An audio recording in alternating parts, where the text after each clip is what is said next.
I'm not around, have you found I'm always on your mind? And when you hear my name, does it sound the same as you felt when you heard it last time? Do you see flowers in my hair that aren't really there? Do you feel the pain when I'm blue? And when you see me, does it seem to be that blues change to life in bloom? 'Cause this is how I see you, and these are the things you do. You may not know, so I'm telling you so, the best way I know how to. Hello, everyone, and welcome back to the Boiling Point Podcast. I am your host, JD, and this is going to be our West Shore School Board meeting watch-along, although this one we're going to do more of a live stream than a watch-along, so we won't be talking or doing much interacting during the meeting. It'll just be to watch the meeting, and we will talk about it, give analysis, and discuss some of the things in the after show. I'm just going to get it set up right quick, and then the meeting should be starting any minute. Now, this is going to be an important meeting because they're going to be putting the boys and girls sports, and some of that vote is going to be up today. That's one of the big things that are happening. It happened last minute. Nobody knew until 2 days ago when they released the agenda for this board meeting.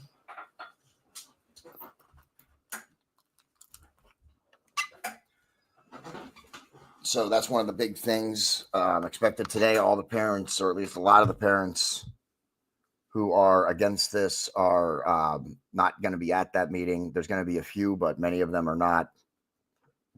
They already made plans. No, there was no advanced warning or anything on this one.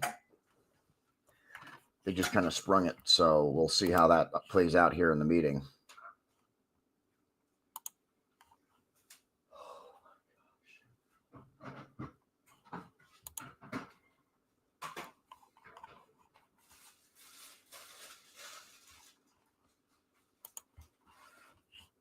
And as you can see, I didn't even get, none of the parents were able to join me even for the pre-meeting, or for this, for our pre-meeting coverage here. So it's just me.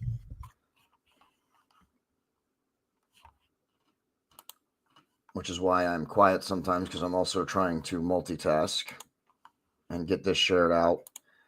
Stay tuned after the meeting, and we will be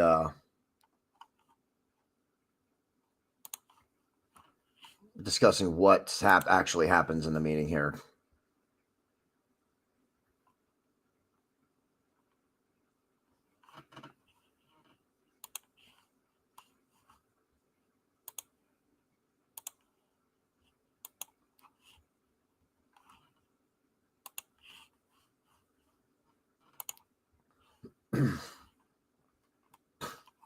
Sorry, I'm also trying to see if I can get my copy of the agenda up. Welcome to the April 17th, 2025 Board of School Directors meeting. The West Shore School District is committed to fostering a secure and welcoming environment in our schools that encourages participation from students, parents, educators, staff, and our community. I call this meeting to order. Prior to tonight's public meeting, an executive session took place where confidential personnel and student-related issues were discussed. Please take this moment to turn off or silence your cell phones and all other electronic devices to prevent any disruptions during the meeting.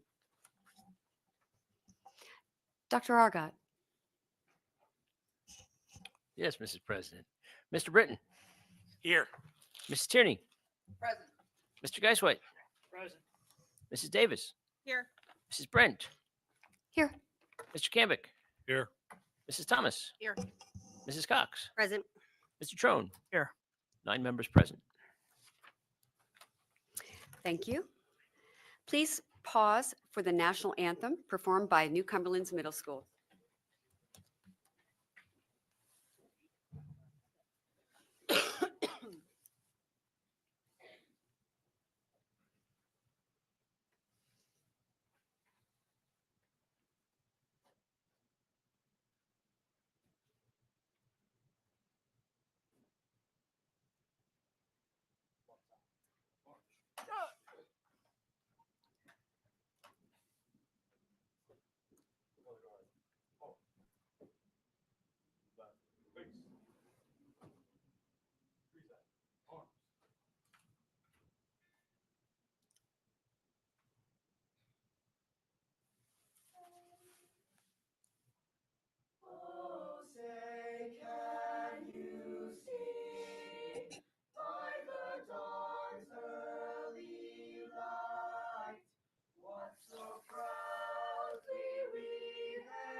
pledge allegiance to the flag of the United States of America and to the republic for which it stands, one nation, under God, indivisible, with liberty and justice for all.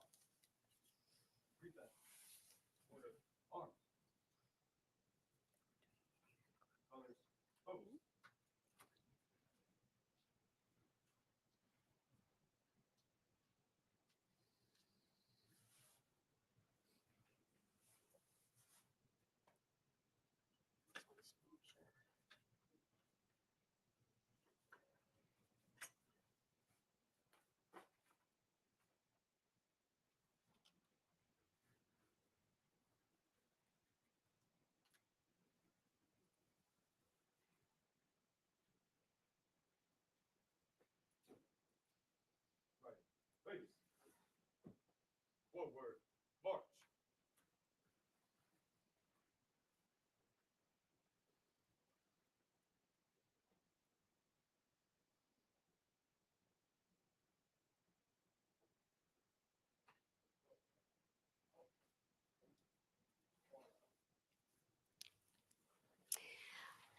Color guard, we would like you to come up and introduce yourself.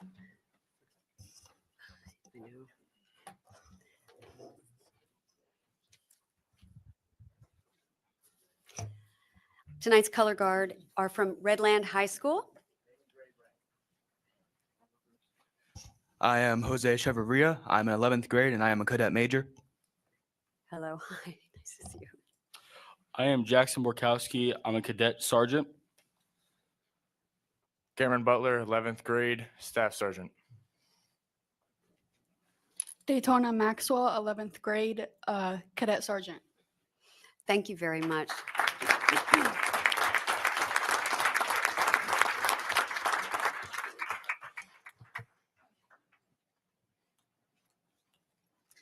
I am Mrs. Kayla Kurtz. I am the general music teacher and choir director at New Cumberland Middle School. This group is from our 8th grade elective, which is titled Small Ensemble and Solo Elective. So these kids elected to be here. And these kids focused on choir. So we're working auditioning for the honors ensembles at Cedar Cliff and just learning things like a cappella singing, which is obviously without a piano, and working on those kinds of techniques. So without further ado. My name is Skylar Way. I'm in 8th grade.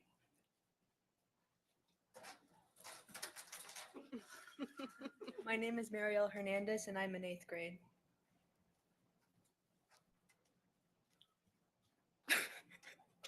My name is Linnea Hardy and I'm in 8th grade. My name is Addison Roby and I'm in 8th grade.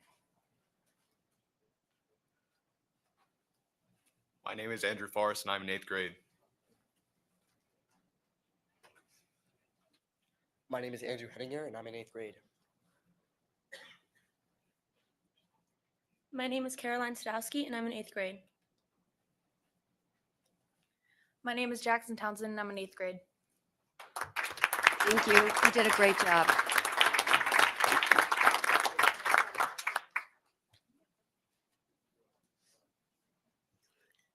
Thank you, Mr. Gay.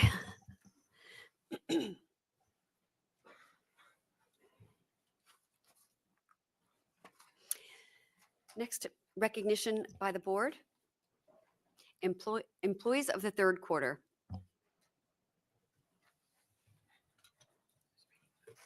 David? Good evening, everyone. The support employee of the third quarter is Mrs. Laura Santos. She is a secretary at New Cumberland Middle School. I am honored to nominate Laura Santos for Employee of the Quarter. As our building secretary, Laura is the backbone of our school, always ensuring everything runs smoothly, often before anyone else realizes what our building is operating efficiently. She anticipates my every need and knows the answer to every question. If we happen upon a question she cannot answer, she knows exactly who to go to for the information. But it is her kindness and unwavering dedication to our students that truly set her apart. Laura is not only a master at keeping things in order, she's also a nurturing and compassionate presence for our students. She greets every child with warmth, making them feel valued and supported. Whether helping a student in need Offering a reassuring smile or going out of her way to make their day a little brighter, Laura would do anything for our students. Many seek her out during the day to enjoy a friendly greeting from her. She fosters an environment where students feel safe and know they belong. Because Laura is bilingual, she can support many of our EL students and their families. Sometimes families have sensitive information to share and are afraid to utilize traditional translation services. Because they know and trust Laura, we can learn about their needs and provide them support. As a result, we have been able to integrate a wider circle of people into our community. Her combination of efficiency, foresight, and genuine care makes her an irreplaceable part of our school community. At this time, I would like to ask Mrs. Laura Santos to come forward for her certificate of recognition.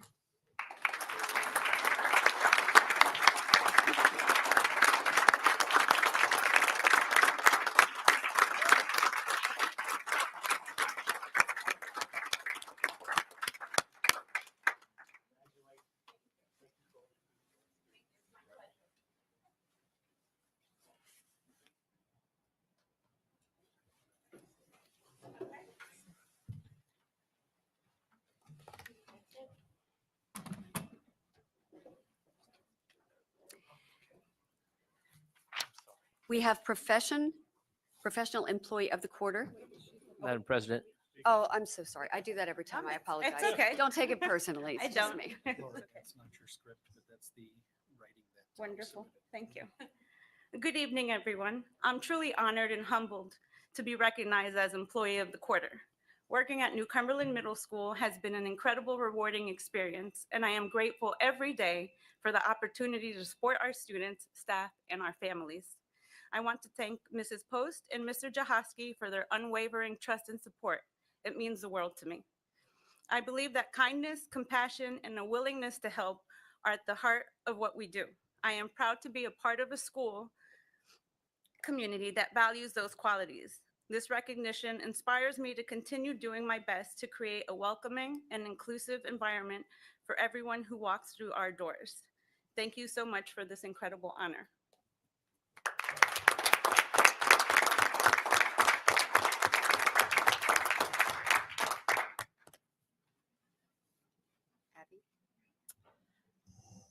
The professional employee of the third quarter is Mr. Michael Gallagher, emotional support teacher at Cedar Cliff High School. The significance of relationships in the classroom extends beyond academic growth. Positive relationships create a nurturing space for students to develop self-awareness, emotional resilience, and empathy. Mr. Michael Gallagher consistently displays an exceptional commitment to the students of Cedar Cliff High School and has a unique ability to connect with students who may be struggling. Mr. Gallagher never gives up on a student. Whether it's working one-on-one with a student to develop coping strategies, collaborating with other educators to create a support plan, or simply listening when a student needs a supportive ear, he always goes the extra mile to ensure that students feel seen, heard, and valued in the classroom. Mr. Gallagher played a key role in the development and the implementation of the Quest program, a district-wide special education program, 5 years ago, and since that time has continued to help the district make improvements to the program and ensure we're following best practices. Additionally, he was instrumental in taking the concepts used in Quest and adapting them so they can be used successfully at Cedar Cliff in their new school-wide behavior expectations program referred to as Details. Mr. Michael Gallagher's dedication to West Shore students and his unwavering commitment to creating a safe, supportive, and inclusive learning environment is inspiring. I would now like to ask Mr. Michael Gallagher to come forward for his certificate of recognition.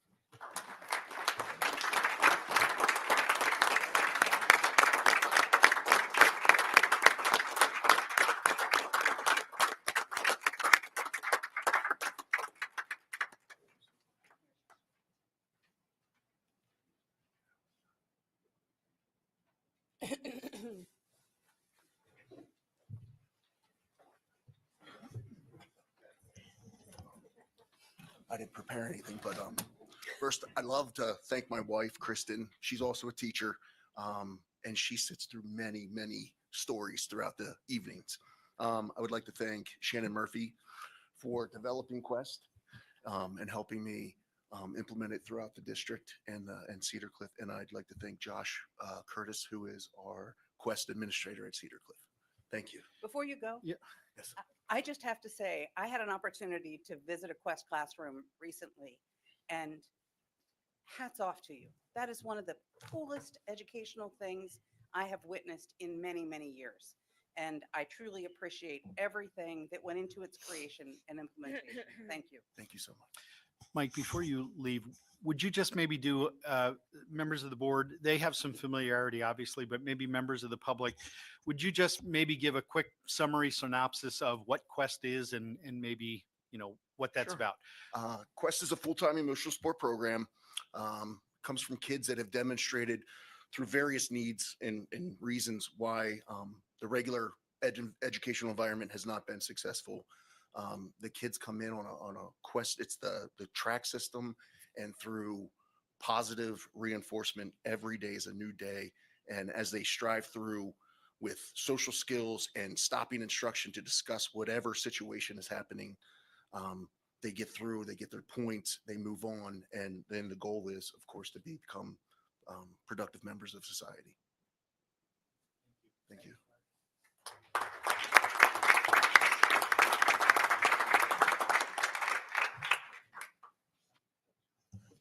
Next, we have student speakers. Junior Redland, Cameron Butler.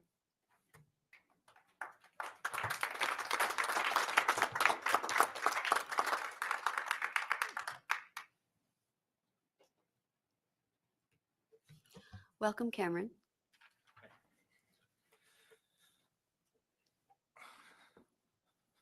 Good evening, everyone. My name is Cameron Butler, and I'm here to share with you an incredible experience that I've had last summer, the Keystone State Challenge Academy, or KSCA. Ms. McGowan asked if I would speak to you tonight because she and several other teachers are frankly shocked with what they call an incredible transformation. The change that they see in me is so dramatic that she thought I should share this with you and how it happened. The academy I attended is designed to give Pennsylvania teens who may be struggling in high school a fresh start, a structured environment, and the skills necessary to succeed in life. Their mission and purpose. KCA exists to help students like me who need guidance, discipline, and a second chance at success. If you don't already know me, please bear with me as I tell you a little bit about who I was. I was frankly a punk. I was someone who you would not want in your classroom, let alone your school. I was struggling academically in all my classes to the point of failing most of them. I was giving teachers attitude all the time and regretfully got into drugs, using them and distributing to others. In short, again, I was a punk. But I'm proud to say that I'm no longer that kid. I'm focused, disciplined, and motivated to be successful. The academy is located on the Fort Indiantown Gap National Guard base in Lebanon County. The KSCA provides a structured residential program that focuses on self-discipline, education, and life skills.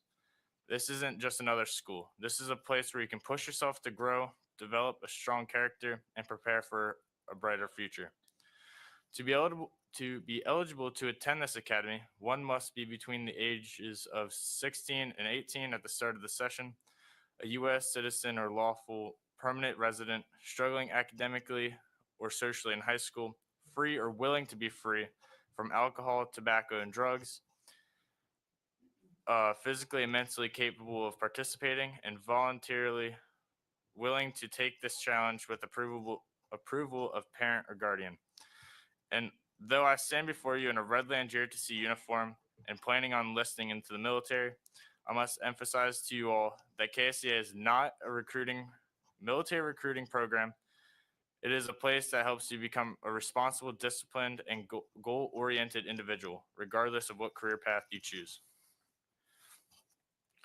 KSCA is built around a leadership and life skills curriculum that emphasizes service to community, physical training, health and hygiene, job skills, leadership and followership, citizenship, life coping skills, and academic excellence.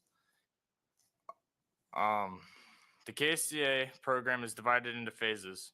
The residential phase, which is 22 weeks long, and within that phase, the first 2 weeks are an acclimation phase where one is tested physically, mentally, and emotionally to see if they belong in the program.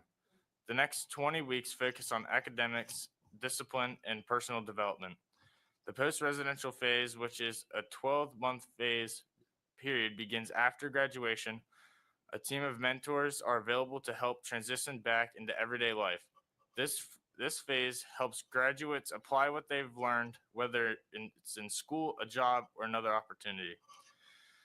Each day at KCA follows a structured schedule including academic instruction to help them succeed in school, leadership training and teamwork activities, life skills workshops to prepare them for adulthood, physical training to build discipline and strength. So why did I choose KCA? Well, KCA offers a safe environment where I can focus on bettering myself. It gave me the opportunity to break free from bad habits, become disciplined, and work towards a successful future. KCA also has their own creed, which I still strive to follow every day. Commitment is my new way of life. I stand ready for change and embrace my future. Accountability is the foundation of discipline. I'll take responsibility for all my words and actions. Dedication is tied to success. I will dedicate myself to my goals to find success in the Youth Challenge program. Effort creates results. Doing nothing will yield nothing. Tenacity is my strength. I will strive to overcome every physical, mental, and emotional obstacle within my path. Ladies and gentlemen, these principles are not just words. I stand before you a changed teenager because of them. Thank you for your time.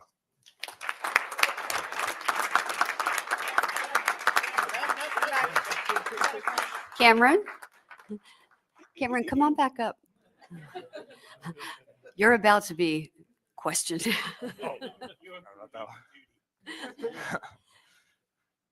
Anyone? I will ask, what branch of military are you interested in going into? The Marine Corps, ma'am. Nice. Congratulations. I also I want to, when I hear these stories from our students, they're very touching.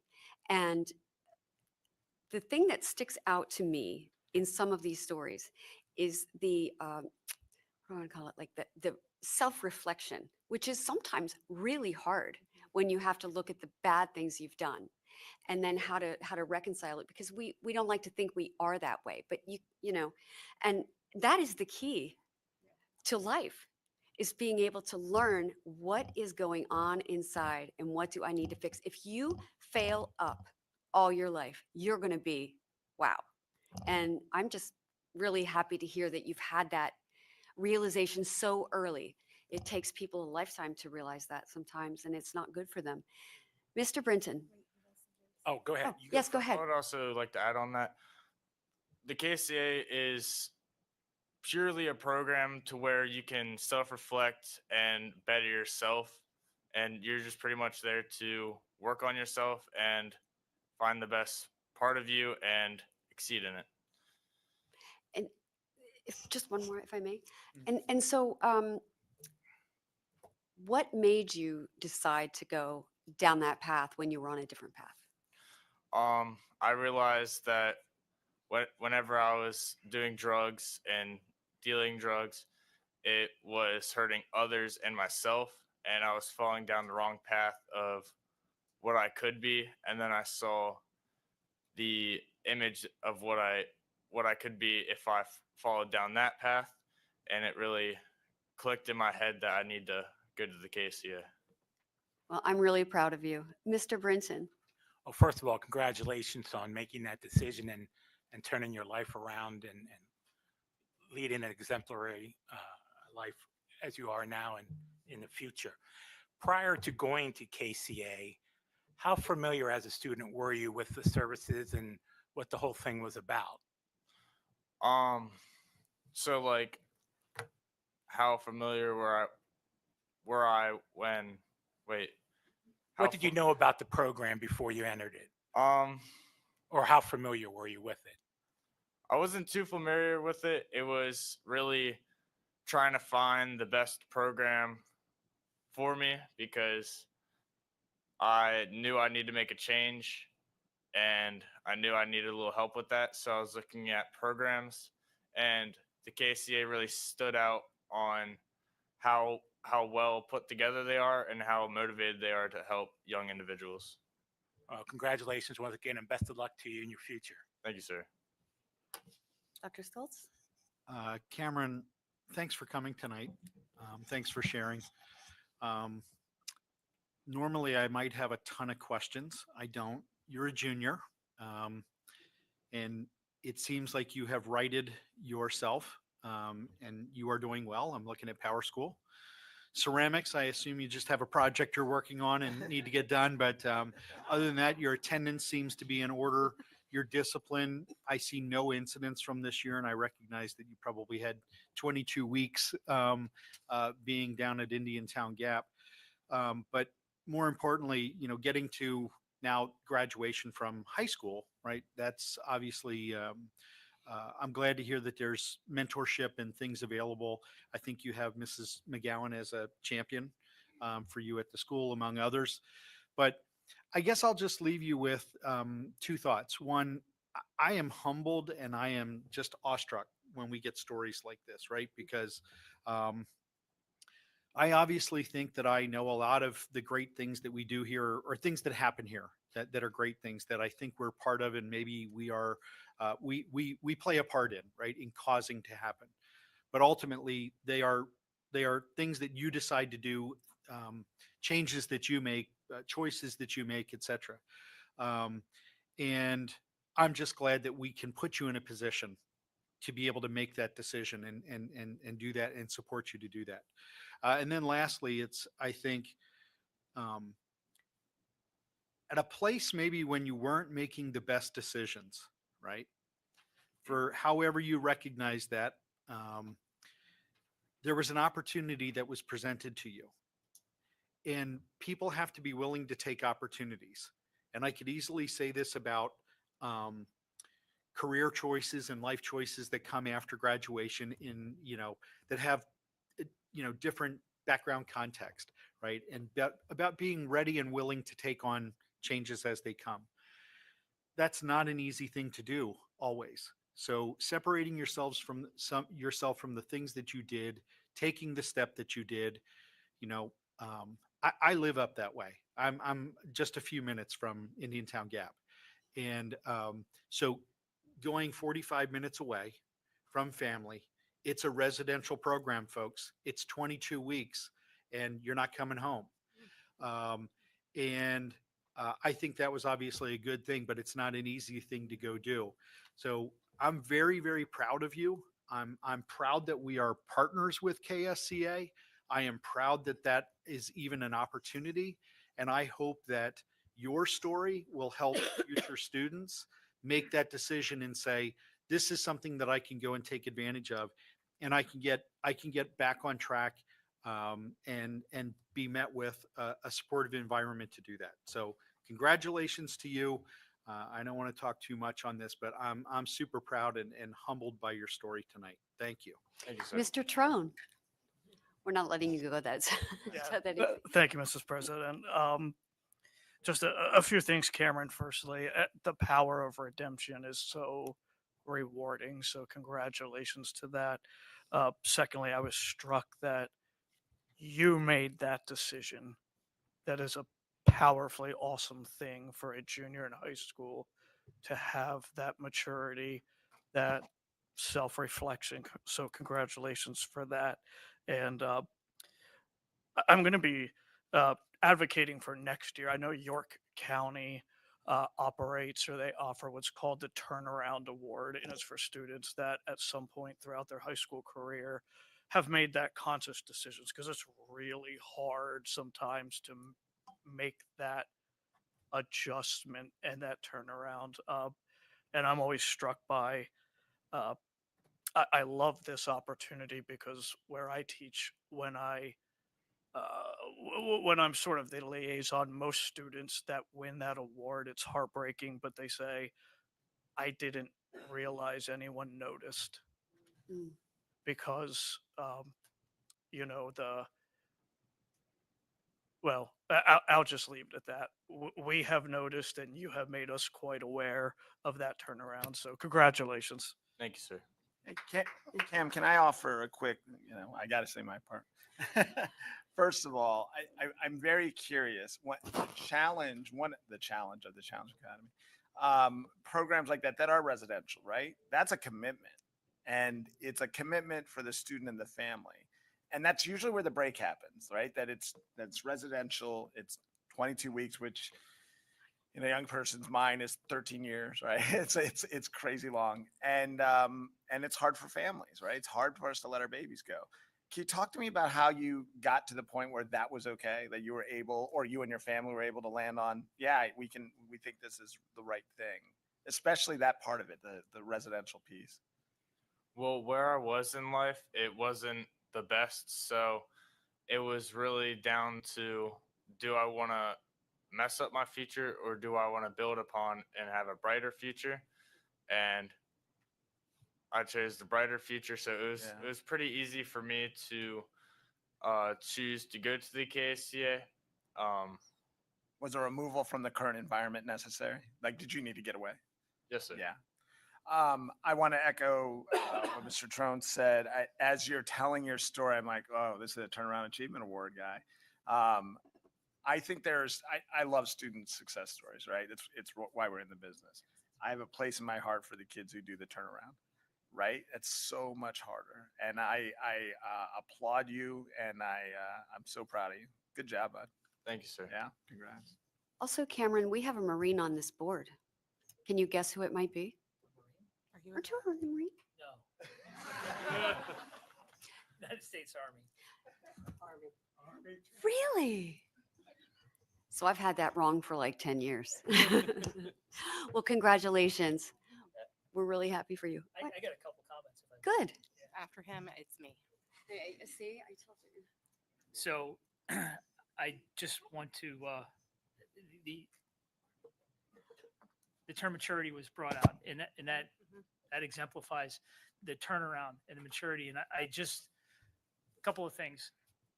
I understand what military service can do for somebody and what it instills in somebody, right? It's something that it's hard to explain unless you've been through it, right? And you took that step voluntarily. You recognized that you needed to better yourself, and what that has done for you is something that your peers aren't going to get yet, may not have yet. You've developed some things, you've learned some things, I'm sure, like it's bigger than yourself, right? When you are in service, it's not about you at that point. It's about the greater good and what can you do. You know, when you enlist in the military, you don't enlist for yourself, you enlist to protect the lives of every citizen, every person that pledges to that flag. And knowing that you could ultimately pay the ultimate sacrifice, which is much larger than yourself. And I commend you for that. The other thing is the values and integrity that you exhibit here and the maturity is well beyond your peers. I can probably guess that it's easy for you to do the right thing when everybody's watching. But what really separates somebody that's been through your experiences, the ability to do the right thing when nobody's watching. And that's what sets you apart from your peers and what makes it so special. So I absolutely commend you. Amazing story. And the last thing I'm going to tell you, don't let it define you. You can do, the world is yours to conquer, right? It doesn't have to be all military. You find what, and Dr. Stoltz says this at graduation, find what makes you happy and pursue it. What the military is going to do is it's going to allow you to pursue it with the passion and the focus to be absolutely successful. Take advantage of that. Congratulations. Thank you, sir. Yeah. I want to add something. The KCA also bettered my future. They offer so many networking opportunities. I personally had no clue of how I was going to get to my end goal. And now I have set myself up for the rest of my life for a career. That's amazing. So, just to kind of tie everything in, something that just keeps coming into my head about this complete turnaround for you is that it started with you did a self-reflection, which a lot of people don't even like to do that, especially at your age. You think you know it all, and that can be your biggest downfall, and that is pride. But in that self-reflection, you cared enough to humble yourself and say, if I don't turn this around, I'm going to end up being a nothing. And that is the biggest thing you could have done, is that first step is that to care and then to humble yourself. And if you can do that now, anything's possible the older you get. And just keep that mindset through everything, through marriage, through raising your kids, through your jobs, is caring enough to listen and enough to think it through and then to humble yourself. Like, that's the best advice I can give you. Thank you, ma'am. Go ahead.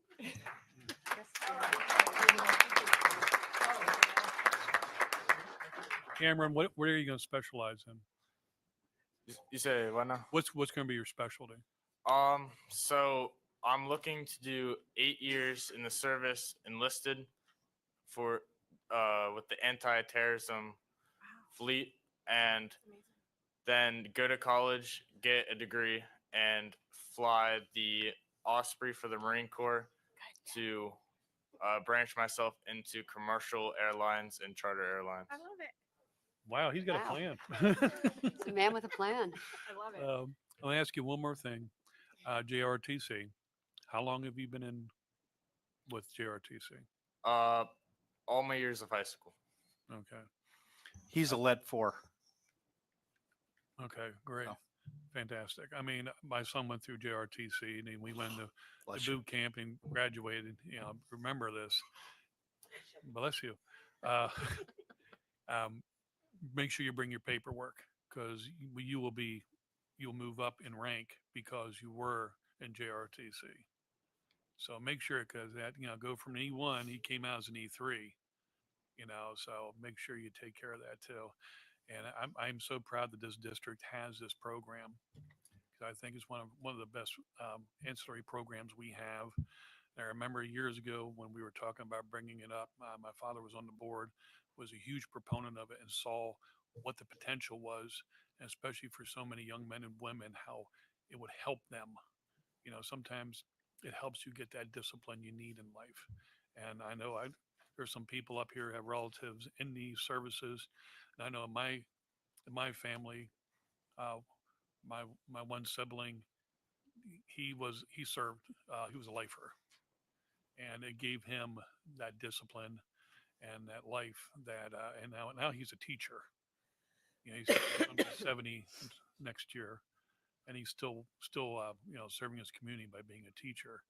And I see great things for you. Congratulations. Thank you, sir. I think that's, yes. And I would also like to,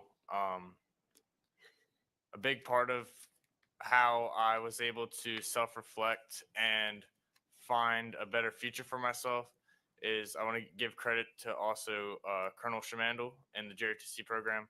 It is a great program to have in the school, and I feel like it can help a lot of others, and I'd just like to say it's a great program.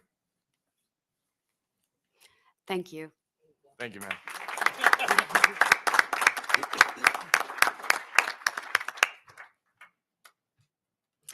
Next, we have Cedar Cliff Senior Jackson Kane.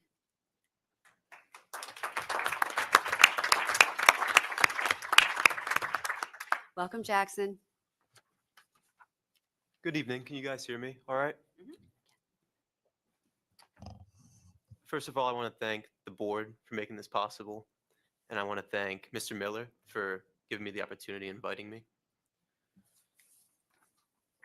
Around a year ago, Mr. Delaney, the assistant principal at Hillside, asked me to be a student mentor for a third grader named Malachi. Mentor. I knew what the word meant, obviously, but at the time, I didn't realize what it meant, what it truly meant. I knew I'd be tutoring him, but I didn't realize I'd be playing video games with him after school. I knew I'd be eating lunch with him, but I didn't realize he'd be texting me at midnight about a girl he liked. I knew I'd be going in every Friday, but I didn't realize he'd be looking forward to it. I didn't realize I would be looking forward to it. The year I've spent mentoring Malachi has made me think about my own mentors, many of whom have been at West Shore. Mrs. Camps, through the Gifted program, helped me find and develop my passions. She introduced me to Academic World Quest, a competition that my team has gone to nationals all 4 years of high school. This year, she's been our free college counselor, helping myself and other students fine-tune our college applications. Mr. Riley, my college anthropology teacher, arranged for myself and another student to shadow Representative Delozier for the day. Miss Bolin, my college speech teacher, restarted Cedar Cliff's speech team, allowing myself and another student to earn a spot in the state tournament. Mr. Moore, my physics teacher, ran Science Olympiad, taking the team across the state and helping us win medals at the district tournament. Mrs. Forsyth, my college composition teacher, taught me how to write creatively. Mrs. Hyde taught me how to read deeply and think deeply, and also showed me just how much a teacher could care about her students. Miss Lackey taught me to care about the world around me. Mrs. Thorpe answered all of my questions and encouraged me to believe in myself. The students at Cedar Cliff 2 have been mentors. They've shown me just how much one can achieve in high school. They've shown me how to balance work and life. They've gone out of their way to help me with schoolwork and other things that are probably best not to be talked about at a board meeting. Anyone can be a mentor, I've learned that. Just takes one thing. When Mr. Miller asked me to speak tonight, he told me to focus on my accomplishments and the opportunities I've taken advantage of. They're not just my accomplishments. This past August, I started an internship with Judge Brubaker in Carlisle. On the surface, I was the one who made it happen. I asked it for it. But I never even would have met her if Mr. Miller hadn't taken the time to sign Cedar Cliff up for the Junior Leadership Cumberland program. And I never would have even been able to go if my teachers, most of whom I've only had this year, hadn't let me miss class every Tuesday. That's our accomplishment. When my Academic World Quest team went to nationals in DC, we could have just stayed in a hotel room, or maybe even toured the city. We would have been fine with that, but that wasn't enough for Mrs. Camps. Instead, she arranged for us to meet with Senator Casey in his office at the Capitol. You know how much work that probably was? You know how many emails she probably had to send to make that happen? You know how busy a senator is? She didn't have to do that, but she did so that 4 high schoolers would be inspired. I don't even know if she sat in on the meeting. Selflessness. That's what makes West Shore special. The idea that I will put in work for you to succeed, because I know that when you succeed, we all succeed a little bit more. The idea that I'll help you study, even though I know I'm going to do good on the test.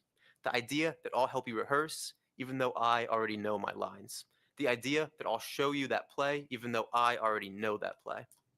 The idea that I, as a teacher or as a coach or as an administrator, will help you find your passions, will help you work through your problems, will help you become the best version of yourself, even though I could just sit back and go through the motions and I'd still make the same salary. The idea that I'll spend my time so that you can meet with a senator. The idea, ultimately, that I'll treat others the way I would like to be treated. This idea has created a community of people at West Shore who care about each other, who feel pride, not envy, when people around them succeed and when people around them grow. I think that's a beautiful thing, but it's also fragile. It takes a long time to build, but it does not take long to break. It breaks when people don't feel comfortable being themselves. It breaks when diversity is treated as a weakness rather than as a strength. It breaks when people stop trying, and I know it takes effort to see things from the perspective of another person. It shatters when people value their personal beliefs over the intrinsic rights of their neighbors. It shatters when people put their loyalty to an ideology or a party over love of their neighbor. But above all, it shatters when people stop treating others the way they would like to be treated. I want to talk about one more mentor. His name is Tejo Park. He's never been to the West Shore. I don't even think he's been to the United States. He lives in a small town in South Korea where he's a practicing Buddhist monk. I only knew him for about a week last year when I was touring India. He told me a lot of things, but I only want to tell you one of them. He told me that we're all connected. He told me that everything you do impacts something bigger than yourself. Back to Malachi, the kid I mentor at Hillside. When he's a freshman, I want him to find that same West Shore community that I did. That community that can give Cameron that opportunity to improve his life. I want to be one of just a long list of Malachi's mentors. But it's up to all of us to maintain that community. Especially now, it's going to take work. It's going to take empathy, and empathy can be hard work. But I think that work is worth it. Just look at students like Cameron who've been able to take advantage of all the opportunities that West Shore has given them. Thank you. Thank you, Jackson.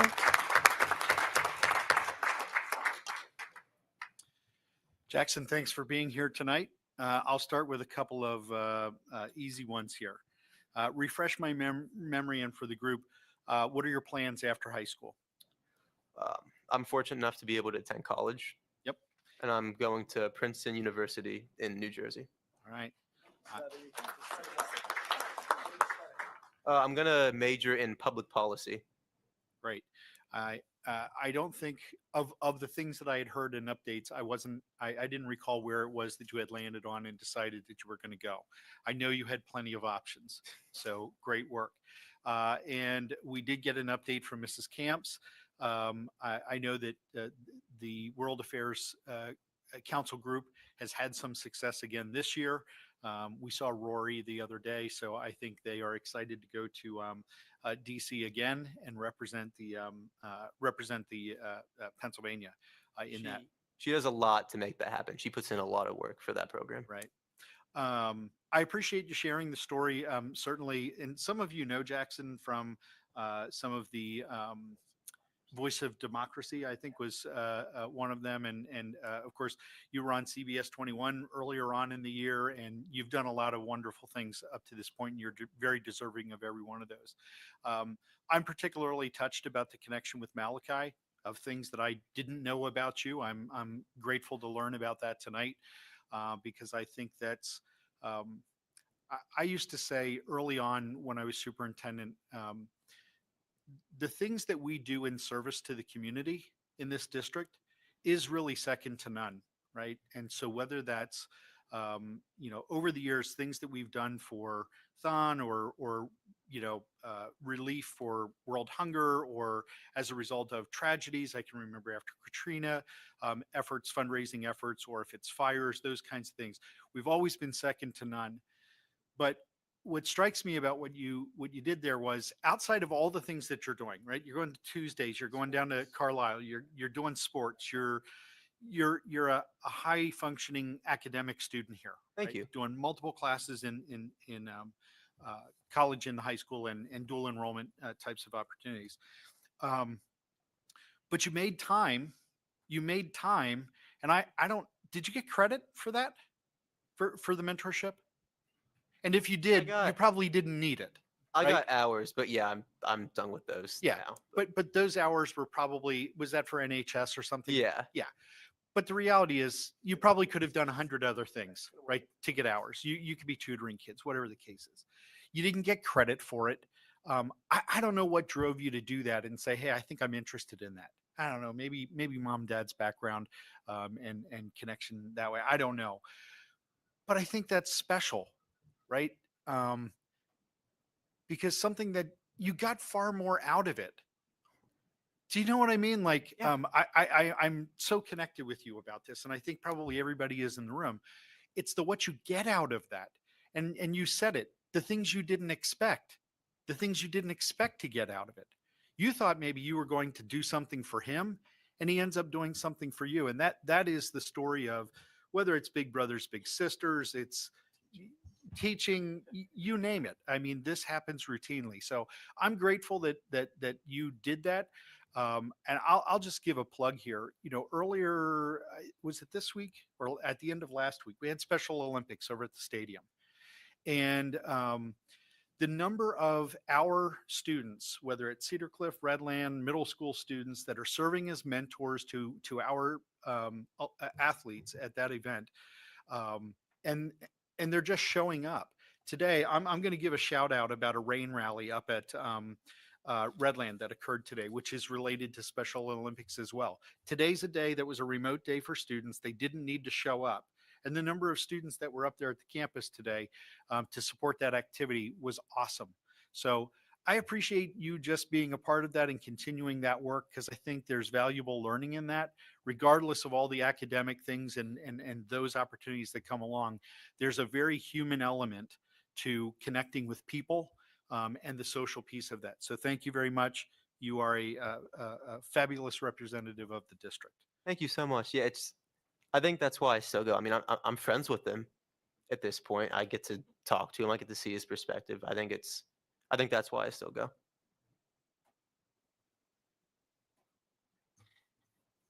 Mrs. Tierney? No, this is what an amazing journey. Very much appreciate you sharing it with us. When you go to Princeton, check out the McCarter Theater. It's a gift that you'll have for the 4 years that you're there. It's worth paying attention to. Thank you. Mr. Trump? Jackson, you have it. You are, whether senator, governor, just very proud of your story. And as a demonstration of my selflessness, I will ride your coattails anywhere if need be. I make an average coffee, so just congratulations. You are magnetic. You have it. So proud of you, and good luck in your future. Thank you.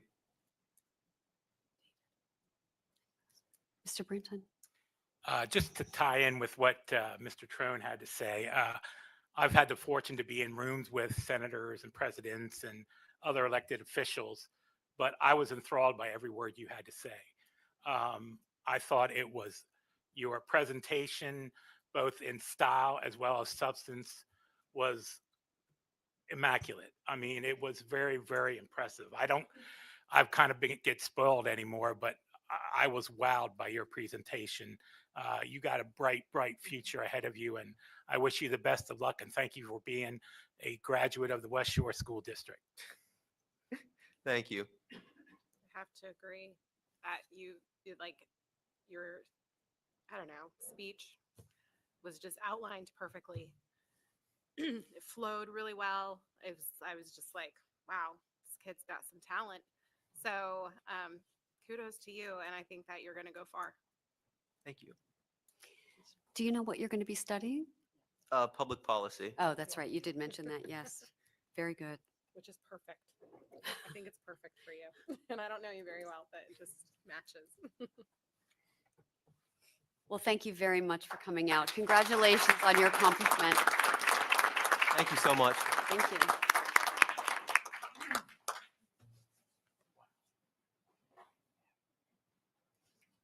We're doing a photo op.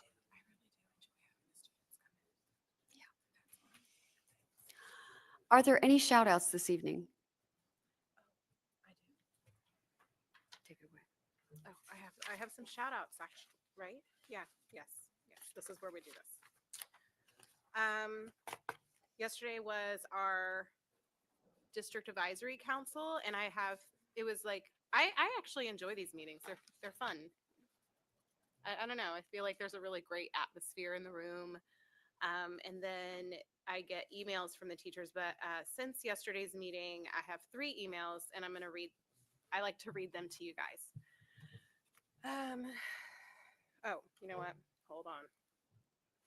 The first email is from Hannah Carrington, and she is from Hillside. Good afternoon. Some recent things I wanted to share are Heritage Night. We had Hillside Heritage Night on 4/14. The following countries were represented: Scotland, Iceland, Puerto Rico, Honduras, Dominican Republic, Palestine, Germany, and Ghana. One family shared information about Ramadan and, oh, I don't want to mess this up. Is it Eid? Thank you, Eid. My English was not going to say that right. The McKinley School of Dance was there and put on a performance showcasing Irish dance. All tables were hosted by Hillside families, and those in attendance got to learn about other countries as well as sample some food. This was the first year we did this event and plan to do another one next year. Our second graders took their walking field trip around New Cumberland today to learn about local businesses. Also, in second grade, their current HMH module is all about what plants need to live and grow. So they are planting. So they're planting plants and watching them grow in their window. We had a Hillside Huddle assembly yesterday that acted as a pep rally for our third and fourth grade students who start PSSAs next week. The theme was, "You will rock the test." Our teachers and student council members really worked hard to make this a great huddle. That was one thing that everybody was talking about, is how they're really getting the kids amped up and ready for the PSSAs next week. This one is from Casey Long.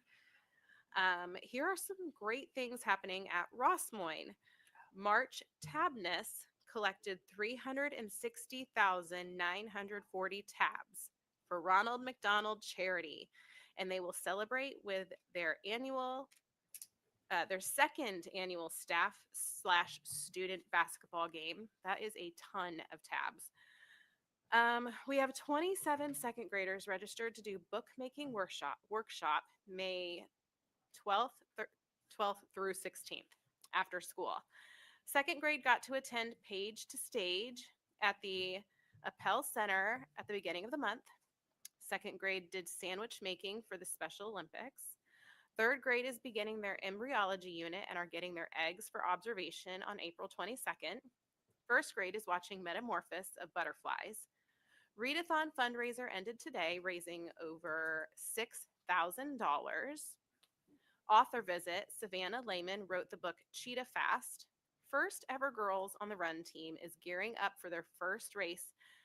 Upcoming field trips for all grades. And then open house was on Monday, April 14th, and they had a great turnout to showcase the students' work. And then the last one I'm going to read for tonight is from Renee Healy, and she is at Red Mill. Red Mill held their STEAM night on March 27th. It continues to be a highly attended event. We had many partners from the community and surrounding areas there that evening, such as Recycle Bicycle, Pincho, the Woodmobile, Members First, Pennsylvania Geological Survey, Verber Dental, and many more. Third and fourth grades have been preparing for PSSAs. We have transformed our upstairs for our space theme. It moves from entering Kennedy Space Center to entering the rocket hatch via the gantry, liftoff, and moving through space. Our motto is to proficiency and beyond. We have a flag which we have staked into our planet, Achieva Prime, at the far end of the hallway. And that's it. Does anyone else have any? Mr. Trone. Very quickly to piggyback what Miss Carrington and what Mrs. Davis said, the Hillside Culture Night was just such a beautiful mosaic of our community, and thank you so much to the community members that came and manned tables.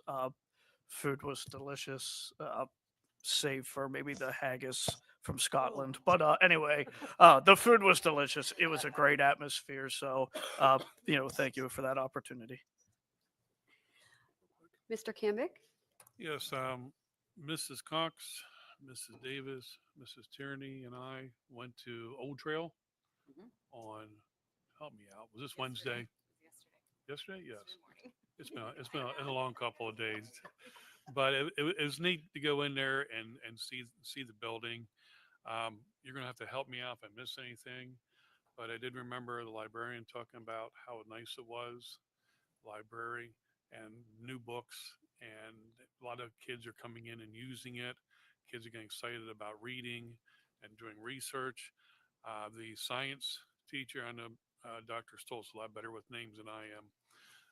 She was talking about how nice it is to have that common area that they can set up experiments, not to tear them down right away and wouldn't waste time every period setting up and taking down. In fact, other teachers who are in that science module area can come in and actually do the same experiments, and they can collaborate and talk about things. This one's to Dr. Argot, the lady in charge of the lunch. She was Mrs. Rudy. She was very happy with the new kitchen. There's room, she said, and to quote her, I don't bump into things anymore. And they're talking about, adjusting to the appetites of fifth and sixth graders and how they want one thing and they come in, it's taco day. Okay, I want to change my mind. And suddenly there's a rush on tacos. Am I missing anything else? Well, the one thing I would say, the perspective on whenever we visit one of our new schools, I'm listening for, did this meet our expectations? Because we spent a lot of time listening before we built them. We listened to the community, we listened to teachers, we listened to administrators, architects, everybody. And there was a lot of conversation about real satisfaction in the way the buildings are done and real use in the way that they were intended. You mentioned the science room and just the efficiency that provides, more time for instruction. The music program, there was a question when we stopped providing instruments in fourth grade and did it in fifth grade. And one thing they said, it's impossible to measure this year because our fifth graders this year that are there got their instruments in fourth grade. Next year, we'll see the first set of kids that get them in fifth grade. But they gave specific examples about how they have music 3 times a week and they're able to tackle more repertoire and are finding the cooperation because the teachers aren't running around school to school is a much more superior effect. And the other one that I thought was great, because if you've been in one of those schools, you know, in a wing, there are large group instruction areas and small group instruction areas that the different classrooms in that area can access. And to hear them talk about how effectively they're using that space, and sometimes it's just movement for kids who we sat in those, silly little metal desks that were attached to the chair for hours on end. Our kids really are not as proficient at doing that as we were, not that we really enjoyed it anyhow. So if you can be doing a lesson here and then someone else moves to a lesson here, that is a really effective way of engaging all sorts of learners, and they're finding the space that's been provided to be extremely helpful for keeping kids engaged. And I think, as always, I just listen like a hawk to that. And there was a lot of information. We had the same experience at Ross Moyne. I think the listening that we did and the contract that we had for an architect that also listened was very much to our benefit.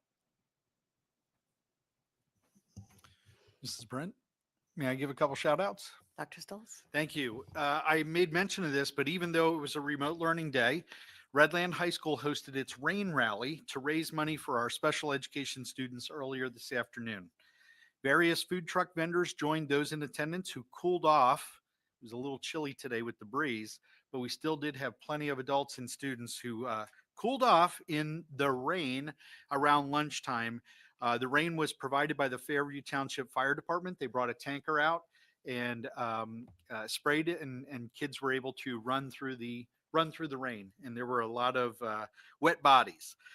Thank you to our partners and staff who continue to find ways to engage our students and support an important part of our population. What I didn't know on this is, so yesterday we had students go over to Bishop McDevitt and participate in the Area M Special Olympics over there. The one that I referenced before was our own local one here at the stadium.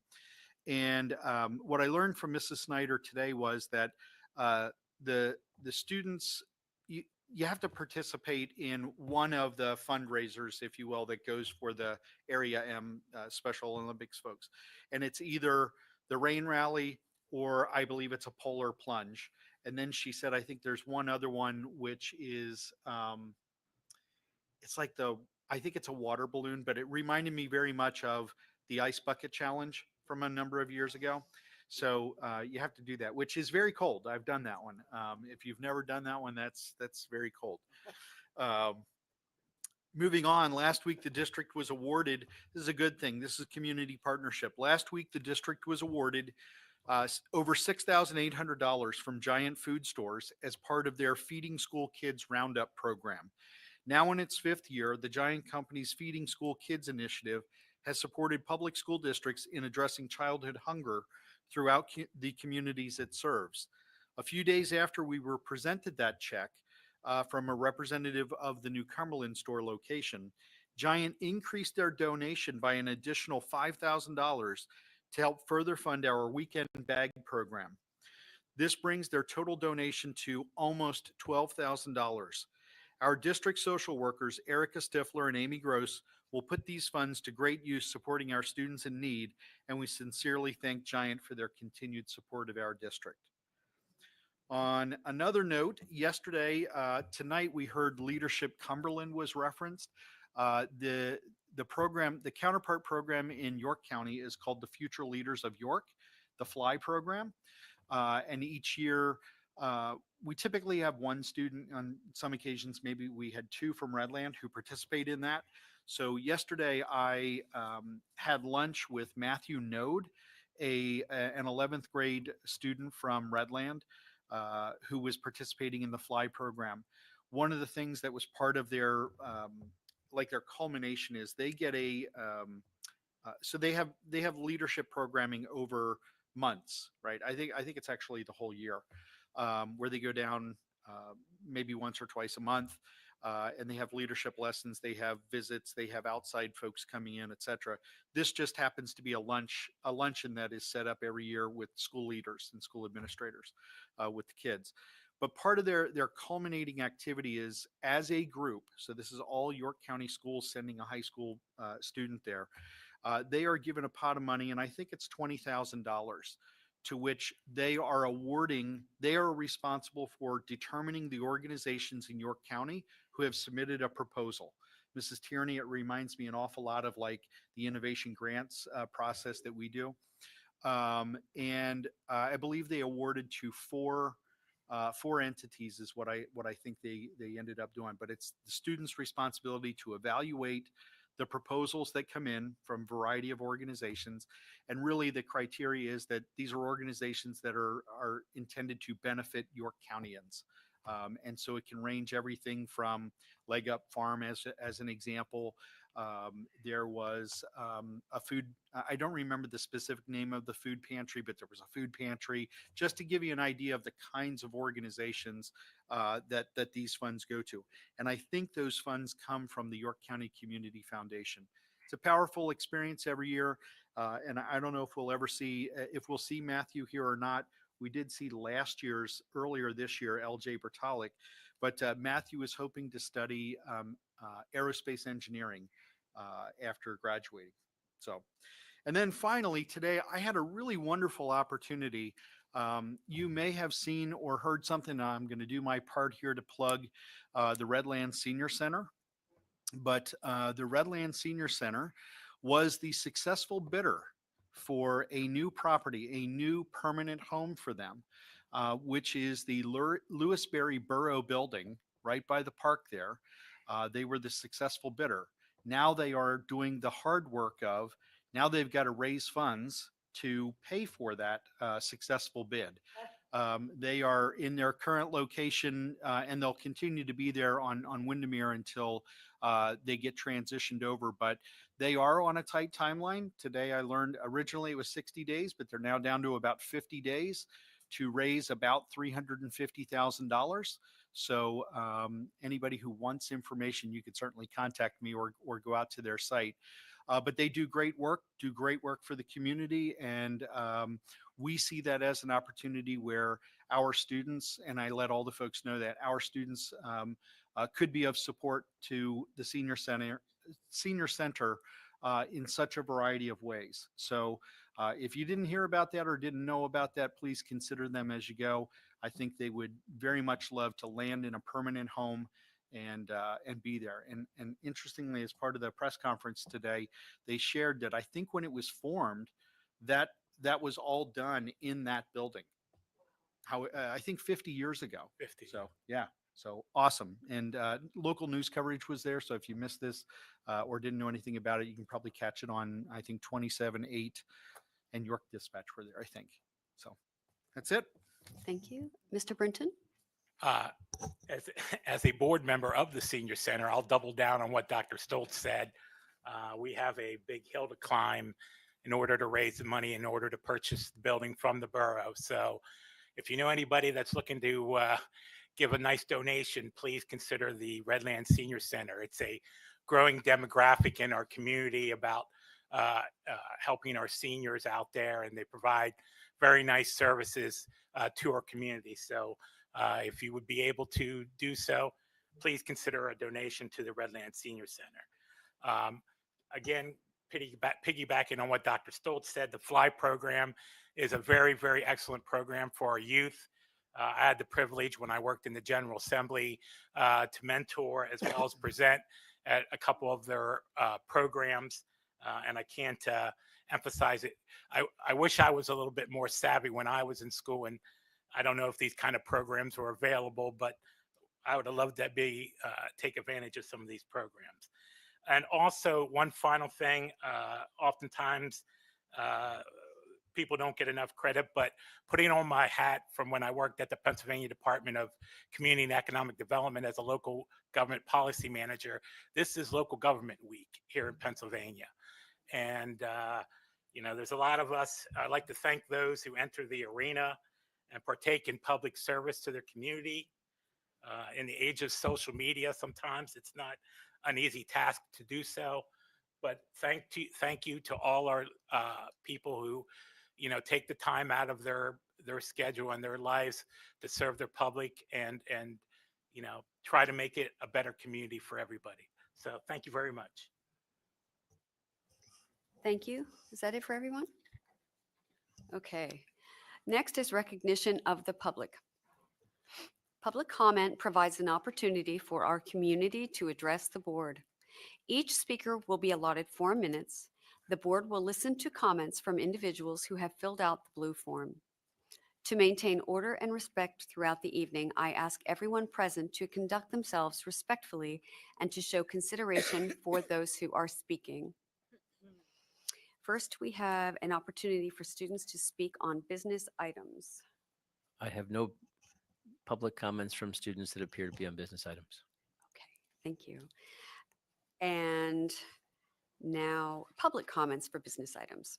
We have one in-person comment for a business item.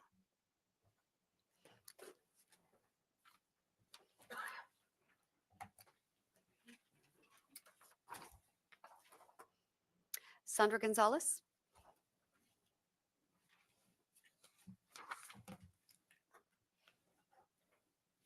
Thank you. I wanted to speak on the attendance policy that you all are getting ready to adopt or re-adopt.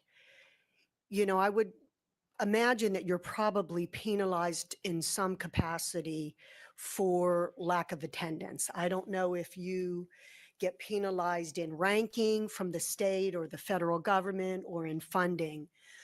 But when I heard in one of the meetings, and forgive me if I'm off on the number, that after 6 days of absence, a doctor's note would be required, not consecutive days, but 6 days throughout the year. Once you hit that marker, you're going to require a doctor's note. Please keep in mind that doctor's appointments aren't easy to get. So if you need a doctor's appointment and you can't get it for 3 days, instead of your kid missing potentially 1 day, now you're missing 2 or 3 days until you can get to that doctor, get that doctor's note, and get back to school. I don't know about you guys, but my doctor's office is terrible at getting into these days.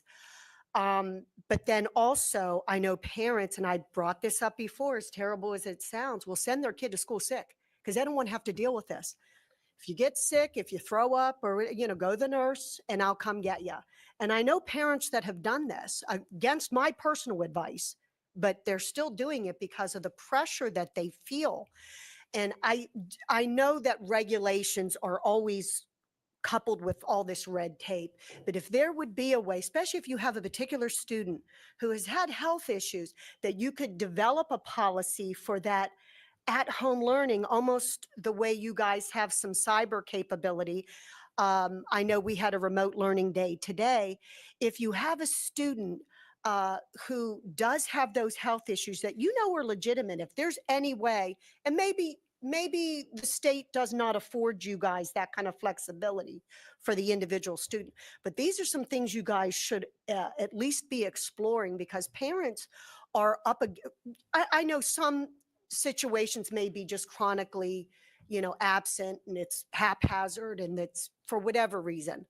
And you have those situations, but that's not everyone. There are people out there that have sincere issues that it will complicate if after the 6th day of absence, that especially with the flu seasons we know have gone around, that every time their child is sick, they have to obtain a doctor's visit, and it may extend that absence another 2 or 3 days. So consider that as you adopt your new policy. Thank you. Thank you. Number 4, you have the meetings from the March 13th and March 20th, 25 board meetings before you. Do I have a motion to approve? So moved. Second. Is there any discussion?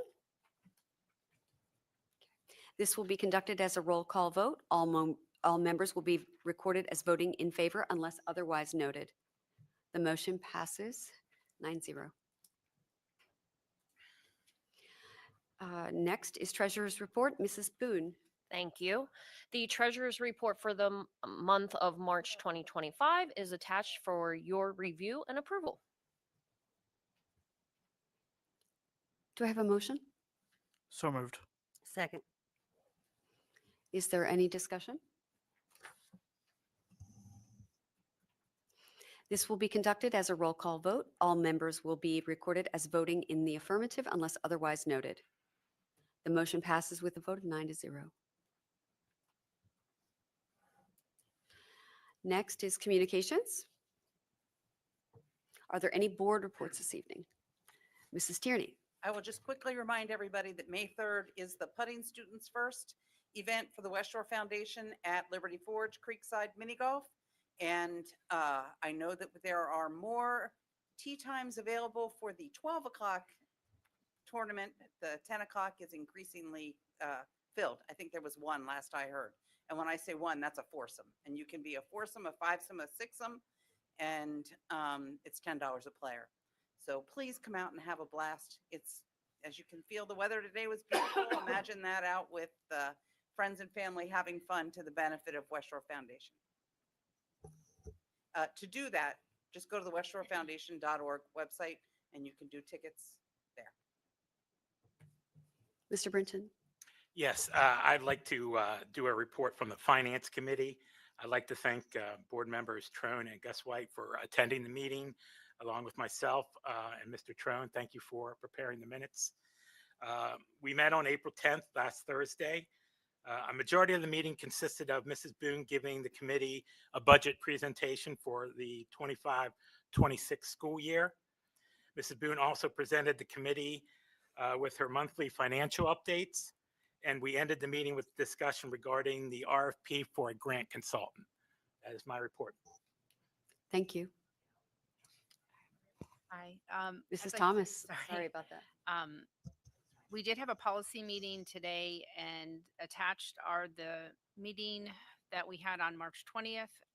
We did discuss a new board policy that is up for, it's not up for approval, but it is for an information item, new board policy 123.2. And I believe that's all that we talked about in March, and I'll give my report for next month. Okay. Mrs. Davis. I do. Yep. Last week we had our facility committee meeting. I'm just going to give a quick overview. The Redland Campus project update. The first project is nearing completion, with the main outstanding items being the fabrication of hand railing and electrical coordination with PPL, contracts with Pantera and Turf Track and Court for design related to the RACP grant have been approved. So an RFQ for RACP compliance grant specialist has been issued with 5 responses to review. The natatorium project is in the preliminary stages with scoping meeting scheduled for April 24th. The committee expressed concerns with project cost and requested that we attempt to control costs through value engineering.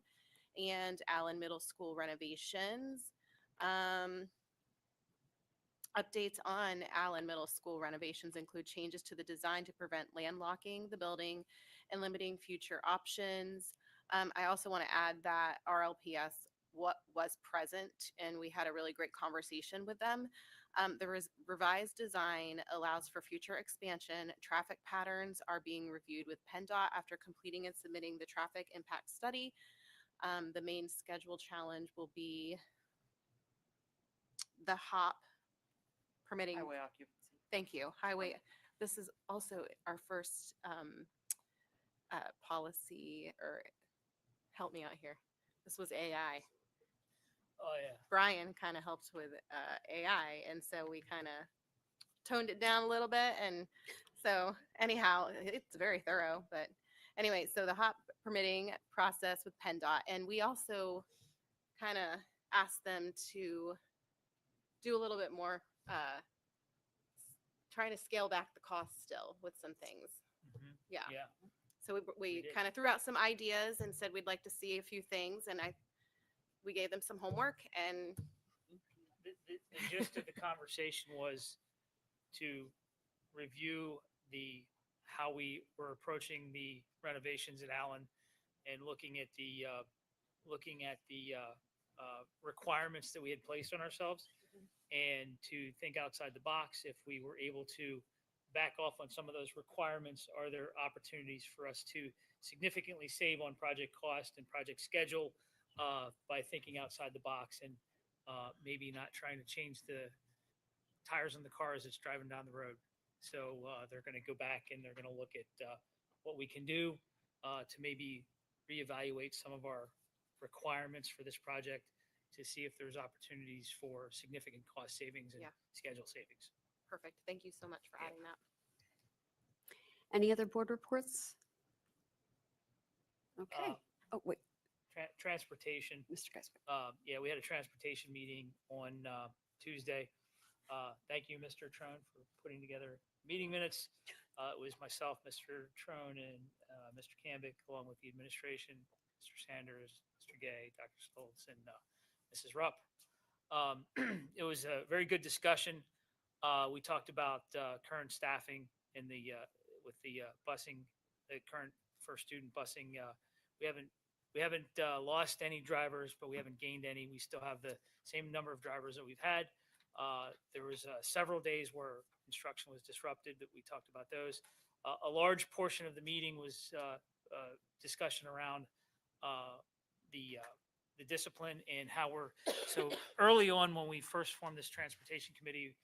We immediately recognized that bus discipline was a hot button. So one of the things that Mr. Gay has been focused on with the administration is how do we track bus behavior and incorporate that so the behaviors on the buses are tracked just as the same way they are in the classroom, and getting some consistency so we have some consistent reporting on that. We've made some significant strides in that area, and we continue to make significant strides so we can get a handle on that. But and then we can start to evaluate some of the things that we're doing with positive behavior supports, bus aids, some things that we're doing with the buses and transportation, and the effect that they're having on the overall discipline and success to create a better environment and make everybody happy, basically. So very, very detailed, good meeting. And then just our basic updates. We've got some software updates. They rolled out some new technology that we're getting trained on. We sent 4 people for training on the routing software. So there were some discussions around that. And if you're interested in transportation, those meetings are very thorough. They're very good and very informative. But the minutes are up there. Thank you, Mr. Trone. Quick question. I didn't attend, and this question only came to me today, or I would have brought it to you sooner. I understand some of our sports schedules are being disrupted with games being rescheduled Yeah. as a result of a lack of buses. And I'm assuming we're doing everything we can to avoid that. And B, are we sharing the wealth around between the teams so no team is getting particularly hit or overburdened with those consequences? We are, and that's a complicated answer. So, Yeah. and Mr. Sanders can certainly speak to this, but that is, as far as the spreading the wealth goes, right? There is a prioritization of varsity, junior varsity, and then middle level, right? To be clear about that. And then I would think to some extent we are dependent upon you can only spread so much when the distance needed to be traveled and the where and a whole bunch of other factors that go with that. But yes, to the best of the extent I think it is to not continue to impact.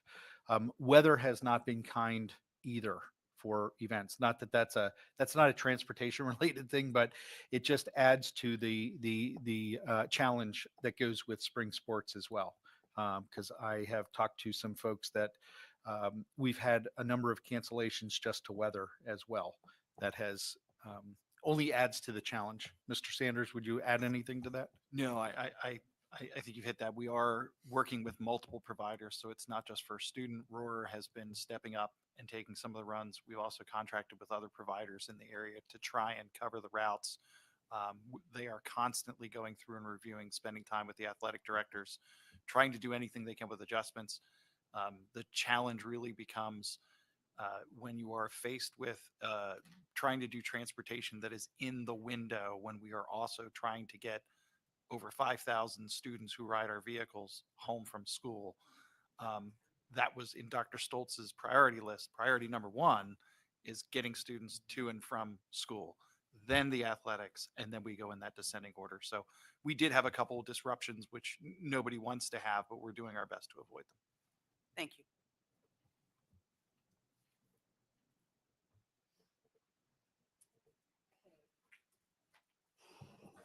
Next, we have business items.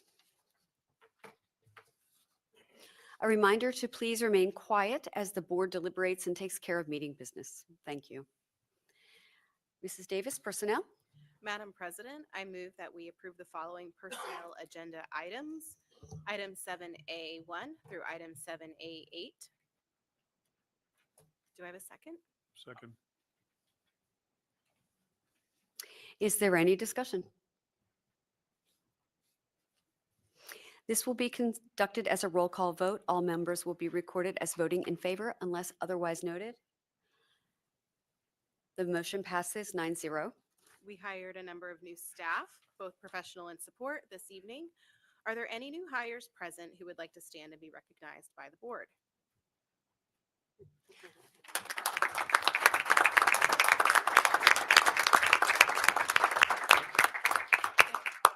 both could introduce yourselves. Come on up. Come to the hot seat. Yeah. Oh yeah, no. Welcome to the meeting. We like to put faces to a name. Definitely. I am Tamira Howard. I'm honored to join the district as the new principal of New Cumberland and Allen Middle School. I bring with you a deep commitment to fostering a positive, inclusive school culture where every student can thrive academically and socially. I'm excited to partner with our staff, families, and community to support student success and build on the great work already happening. Thank you. Thank you. Congratulations. Thank you very much. Welcome to West Shore. Next.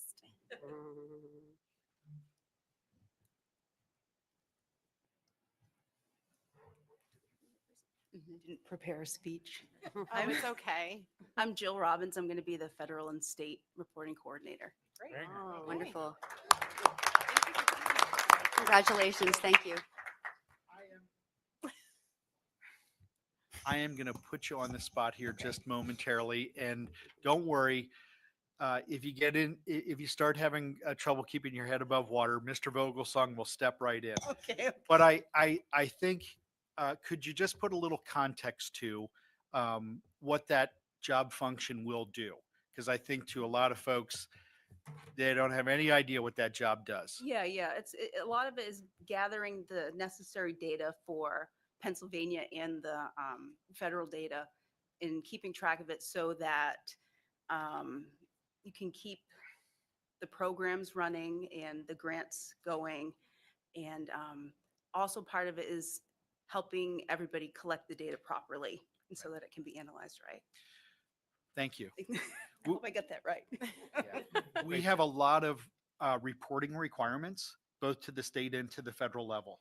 And that is a full-time, that's a full-time process to do that, because it's not like one person is in charge of all of that data, but it is one person who's got to make sure that that data is formatted properly, the files are accepted and are in order to do that. So thank you very much, and appreciate you playing along there and giving a summary.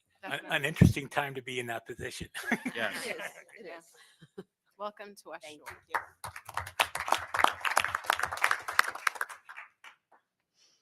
you. Seven B, bills. Oh, there. No. So I didn't see the third person. I'm Welcome. Sorry. I'm Natasha Bolanek. I'm not new to the school district. I have been a special education paraprofessional for Crossroads Middle School for the past 3 years. And I have just been hired on as a 9th grade science teacher for Cedar Cliff and Redland. Awesome. Welcome.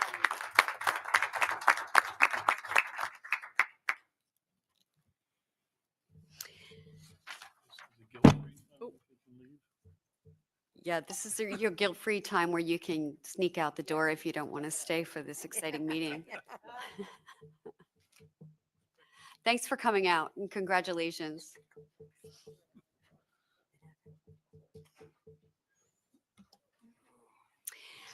Next are bills for approval. Mrs. Boone. Thank you. It is the recommendation of the administration that business item 7B, bills for approval, are up for your review and approval. So moved. Is there a motion? Second. Is there any discussion? This will be conducted as a roll call vote. All members will be recorded as voting in favor unless otherwise noted. The motion passes 9-0.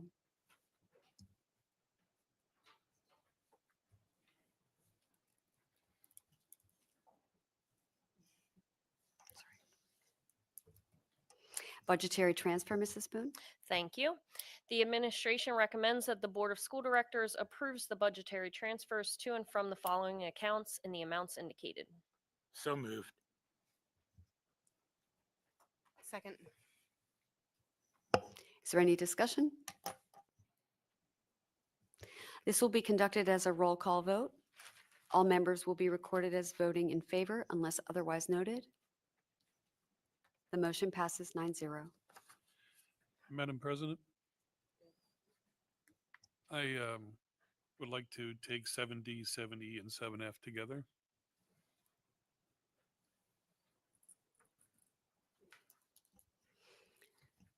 Do I have a motion? I'll move. Make a motion. Okay. Second. Second. Is there any discussion with Mr. Brinton? Yeah, I have 2 points for clarification. I don't know who these would go to. In policy 117, under guidelines, number 2, it says the board reserves the right to withhold instruction based on certain criteria, and there's 4 listed. What would be the process, or how would we be notified about whether or not we would want to withhold instruction in this particular case? I'm pulling up the policy now. You said number 4? It's under guidelines number 2. Number 2. And there's 4 criteria. And so this instruction is usually done through student services. Okay. They do the mechanics of that process, and with Dr. Butt and Mrs. Murphy not being here, I don't have the specific nuances of that, but they're. We can speak to that. We can speak to that. You want to go ahead? Yeah, there are circumstances where we have found it to simply, where you come across where it may not be safe to send a teacher into the building, into the home, for any number of reasons. And when that happens, there's a conversation with the family. It doesn't happen often, but it does happen. There are other circumstances, but I've actually been party to that before. So we work with the family, we work with student services, and we look for alternative arrangements. And it may be that homebound, as normally conceived, isn't a fit. There are other circumstances which maybe you want to speak to. No, I was just going to say, I don't think that was your question. Right. I think the question is, that is the superintendent and or designee. So where it says the board, it's really the district is reserving the right to do that. So I Okay. don't see that as a function. That decision would be made at the administrative level. Okay. To say, we have deemed for the criteria there that that's, let's say, not a healthy or safe environment for staff members to go to, we would do that. Okay. So the board has no role then? No. Okay. All right. And then in policy 204, the term healing arts is used. Is that? Nurse practitioners, physicians. It was intentionally broader than just a physician. I have the definition in front of me, so Okay. I can read it. That's kind of the first time I ever saw that term. It's physician, physician's assistant, CRNAs, licensed clinical social worker, licensed marriage and family therapist, licensed professional counselor, or psychologist. So it's broader than just your doctor. Yeah. Okay. Thank you, Madam President. Okay, well, real quick on policy 204, just as a clarification, habitual truancy is for 6 unexcused absences. Dr. Stoles, Mr. Gay can answer this. How does one get an excused absence? Excused absence is normally created by a note from a parent or guardian indicating that the absence is a result of, I think it's 6 reasons. It's usually illness, that a student is ill. There are other reasons, court appearance, family emergency, there's other ones, but normally it's that you receive a note or indication the student was ill. So you're habitually truant. You have 6 unexcused, which means you 6 did not, yeah. the parent or guardian did not. Or the absence doesn't meet the definition of it. Didn't meet that, Yeah, like, right. Mhm. Okay, thank you.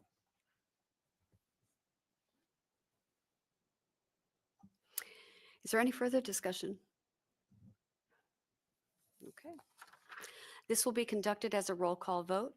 All members will be recorded as voting in favor unless otherwise noted. This passes 9-0. Madam President, I would like to propose that we take 7G, 7H, and 7I together. So moved. Second. Does anyone have any discussion, questions for G, H, and I?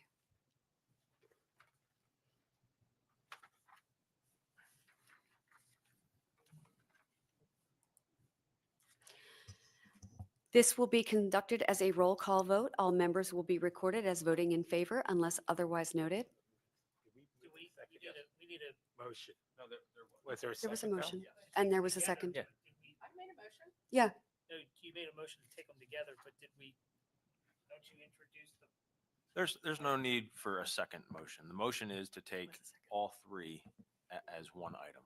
Yeah, but To don't approve we it. don't we get like what they are?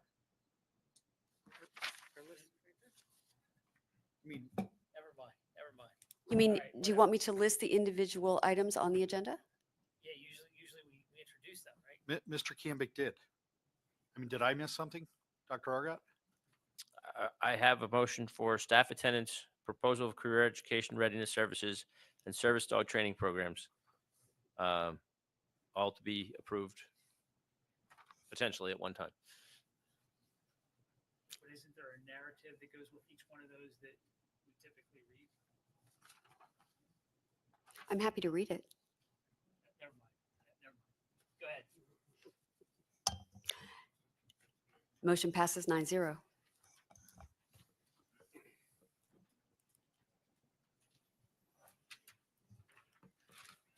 Seven J.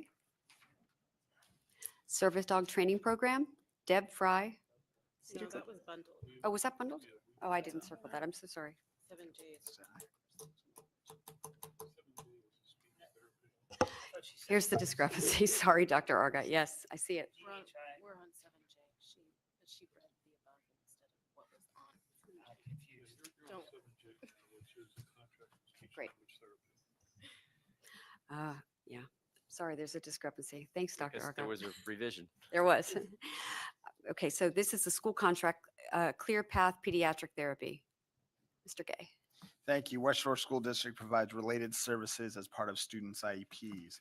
Clear Path Pediatric Therapy out of Dillsburg provides educational services throughout South Central Pennsylvania. The district is seeking a contract with Clear Path to provide speech and language therapy during our extended school year program. It's a summer program with IEPs who qualify.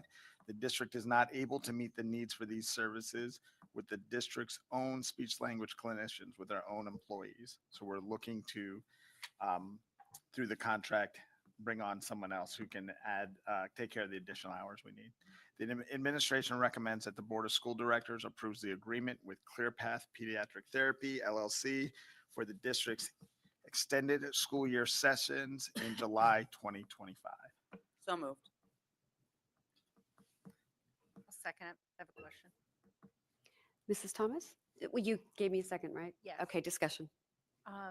Where's the attachment for the cost? Is there a cost? There is a cost. Give me 1 second. They're just not opening. For what number? Oh, 7, wait, Jay. Jay. Okay, for me. I think it's 4,700. thank you. Yeah, it's not coming up over here. Thank you for the Yep. clarification. We're sharing a computer here. Got it.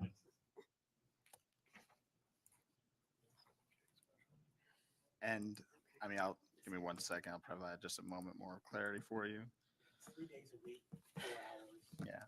4 weeks, Extended school year runs for 11 4-hour sessions. In July, it's 44 total hours. We need to provide a total of 117 hours of direct speech and language support during the hours of ESY. We need 3 speech and language pathologists to fulfill this obligation. We have 2 school district SLPs, speech and language pathologists, who are able to work this summer and do those hours. So this is to supplement that so we can meet that need. Do we have any further discussion? Thank you. Oh, let me make one other point. There are other providers. The IU is most usually the one. This is cheaper. Okay. This will be conducted as a roll call vote. All members will be recorded as voting in favor unless otherwise noted. The motion passes 9-0.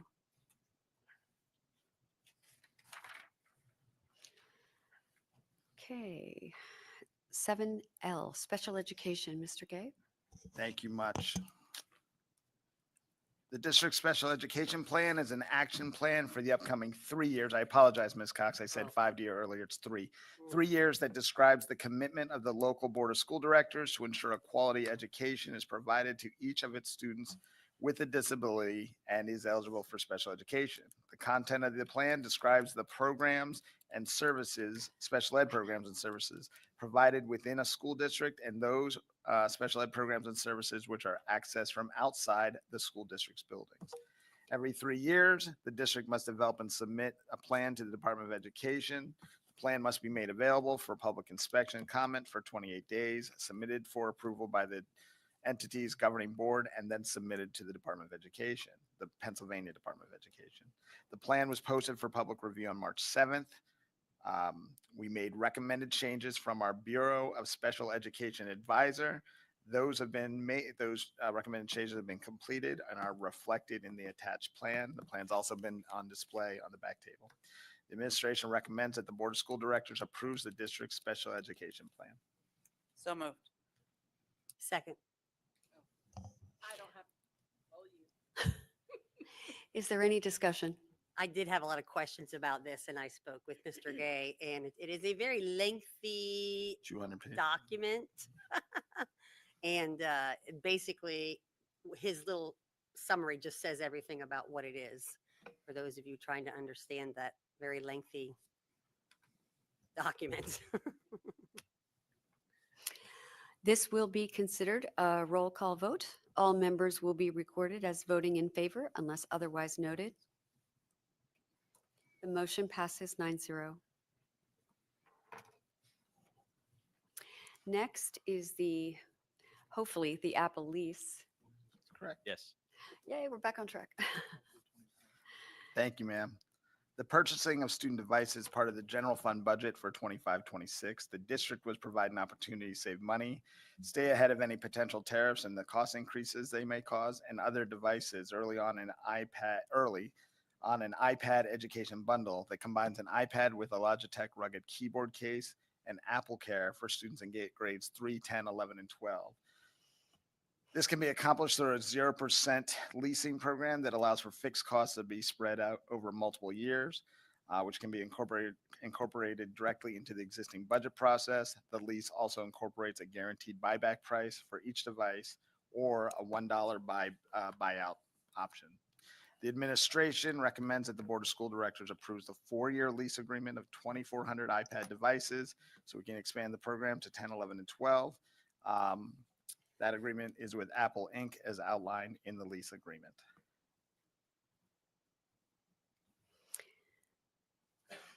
Is there a motion? What did I do something wrong? No, it's just you're looking at me. I'm letting someone else make this one. I'll move. So moved. I'll second it. I got that. Now it's time for discussion. I just have a couple questions. Do we not have iPads in 3rd, 10th, 11th, and 12th grade now? We do not have iPads in 10, 11, and 12. 3rd grade has iPads. We'll be cycling through them. We're Chromebook at the high school level. We'll be switching out to iPads. Because I know we used to have Chromebook actually in the elementary school level 2. What happened to those Chromebooks? Chromebooks were redeployed or they age out. Chromebook has a life of about 4 years, and Mr. Vogelsong can help us out. Steve, Mr. Vogelsong. Steve, can mic to the up. mic? Yeah. Sorry. Yeah. Oh, that's great.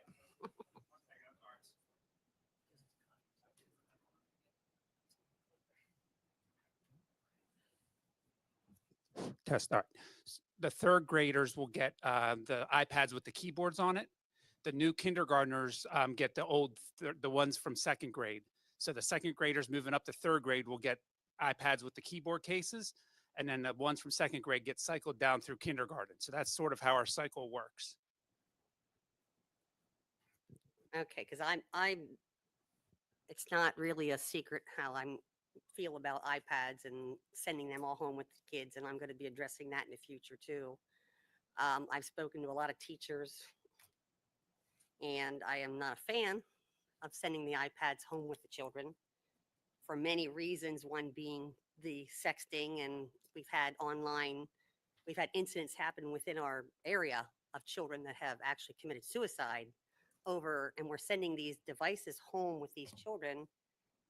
And when they get home, they connect to their home Wi-Fi and people utilize them. And I'm not convinced that there's a lot that we can do to block these children and what they're using these for at home. I know prior to COVID, and when I taught, we had carts of iPads, and they were in the carts. So therefore, when the kids came in the morning, they were already charged, fully charged. Each kid was assigned, an iPad. And if a teacher chose to use it for a subject, not all day, they're not on these things all the time, they would sign it, they would get it, use it, then they're done. They put it back in the compartment, and they're not on these things all the time, and they're not taking them home. I see it's going to be $1.1 million. Is that the right number? It's over 1.1. Over the all course said of and 4 done. years. It's a 4-year lease. Yeah. 1,135,000. And that's just how I feel about these. And I'm going to be addressing the use of the iPads in the classroom and at home. I think to clarify, Ms. Cox, I just want to make sure we all understand. Your issue isn't with iPads. It's with one-to-one devices going home. Oh, yeah. And the use in the classroom. Oh, that would mean one-to-one devices, right? Like they're used at home and in the classroom. Your issue is to re-examine. One thing I know you've shared it with me is about one-to-one devices going home. Correct. That's not addressed in this lease. The second one is one-to-one devices. Period. Full stop. Yeah. Got it. So I have a couple of questions that I'd like to clarify. Mr. Cosway? Yeah. So, and I don't disagree with you, Brenda, about the going home. You know, that's, yeah, I have mixed feelings about that as well. The iPads, are these designed to be replacements for the Chromebooks? That We are. That's why we're going to this. Yeah. Yeah. The replacement. So this is for a 4-year lease for these grades. What is the planned obsolescence for the iPads? So when do we say is the end of life for an iPad where we have to get a new unit? So we have, can I answer that? Yeah. I was like, whoa, Mr. Vogelsong, speak at will. So we have a, I call it my master budget cycle. So we have a cycle where it depends on what grade levels you have. Our ultimate cycle we're getting to, I think in 2 years from now, it'll be students in kindergarten will have a device. They'll take it with them to first grade. It'll get cycled back to kindergarten and first grade for a total of 6 years for an iPad life. Second, third, and fourth graders will have it for 3 years. And then 5th through 8th will have devices, and then 9 through 12. So that's our ultimate cycle to make sure we're not cycling them while they're in the middle of a building. So it's a combination of 3 or 4 year leases, which we've worked with Apple, and that's part of our budgeting cycle, is the sellback value of those devices at the time of that 3rd and then that 4th year cycle. And then they're protected under the Apple Care, which gives us 2 breaks per year per device, which helps us on the repair side. We have numbers where I think 3 years ago, we were almost at $75,000 for Chromebook parts for the machines breaking. And that's my next question. So as we repair devices, who's responsible for those repairs? And what's the estimated cost on that? Because as you recycle them, so this is kind of where my brain goes. I'm not opposed to one-on-one devices to aid in the educational process in the classroom and enhance the education that in person in the classroom. There's not, I know there's homework, but I don't think there's a lot of homework where if the device didn't go home, it wouldn't, I don't know if that would necessarily be a showstopper, but you know, if those devices didn't go home, would that help us with the longevity of those devices and maybe alleviate some of that cost that we would, you know, kids take them home, they drop them off the bus, whatever. And I would suspect that more damage occurs at home than it does in the classroom. And if we didn't allow those devices to go home, would that be significant cost savings on our end from a repair standpoint for those devices? Do you want to tackle? You want any to of start, that or do you first, want to or- start? yeah. Or? Yeah. Got it. So I think part one, all right. I think the challenge changes upon the grade level, right? So my high school student makes use of her district provided Chromebook on a nearly daily basis to access her college course that she's doing through the school that accesses Schoology, which hosts her stuff, video, like just school. So I think high school, you might carve out. Yeah, as let a me unit. clarify my statement a little bit. I'm talking about, I'm making a distinction. I understand high school kids, there's more to it, and they're As you go probably up, more responsible and less likely to damage the devices than in elementary. Yeah, student. So I'm really, my comments are really focused towards the elementary grade Sure, levels. sure. Okay. Yeah, as you grow up, I think the dependency on it for instruction has increased. I had that conversation. In the elementary years, there are tools that they use outside of the school and outside of the classroom. And when we do, it affords us the ability to do remote days. It affords us the ability to instruct in unexpected inclement weather. And allows kids to access resources outside the classroom that are digital and available. It's a communication tool. There's a lot of transparency because parents can access Seesaw, see their kids' stuff, see what they're doing. I think there's value in it. I will tell you that at times we mitigate that. We affect it as we prepare for PSSAs.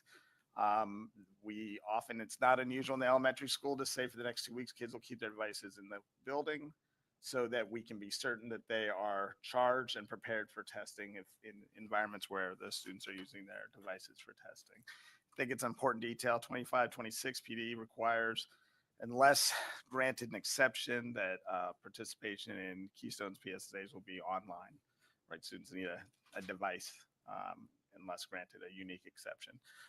So that's also a function of our thinking. Like we have to administer the state tests in an online environment. So that's another factor for us. That's the instruction side. One of the, I'll go the hardware break repair stuff. There's a reason we're going to the iPads because they're tougher, more durable. They don't break as much. But they're not invincible. Well, they're not invincible, but I'll let Steve talk to, about the kinds of breaks and things we see.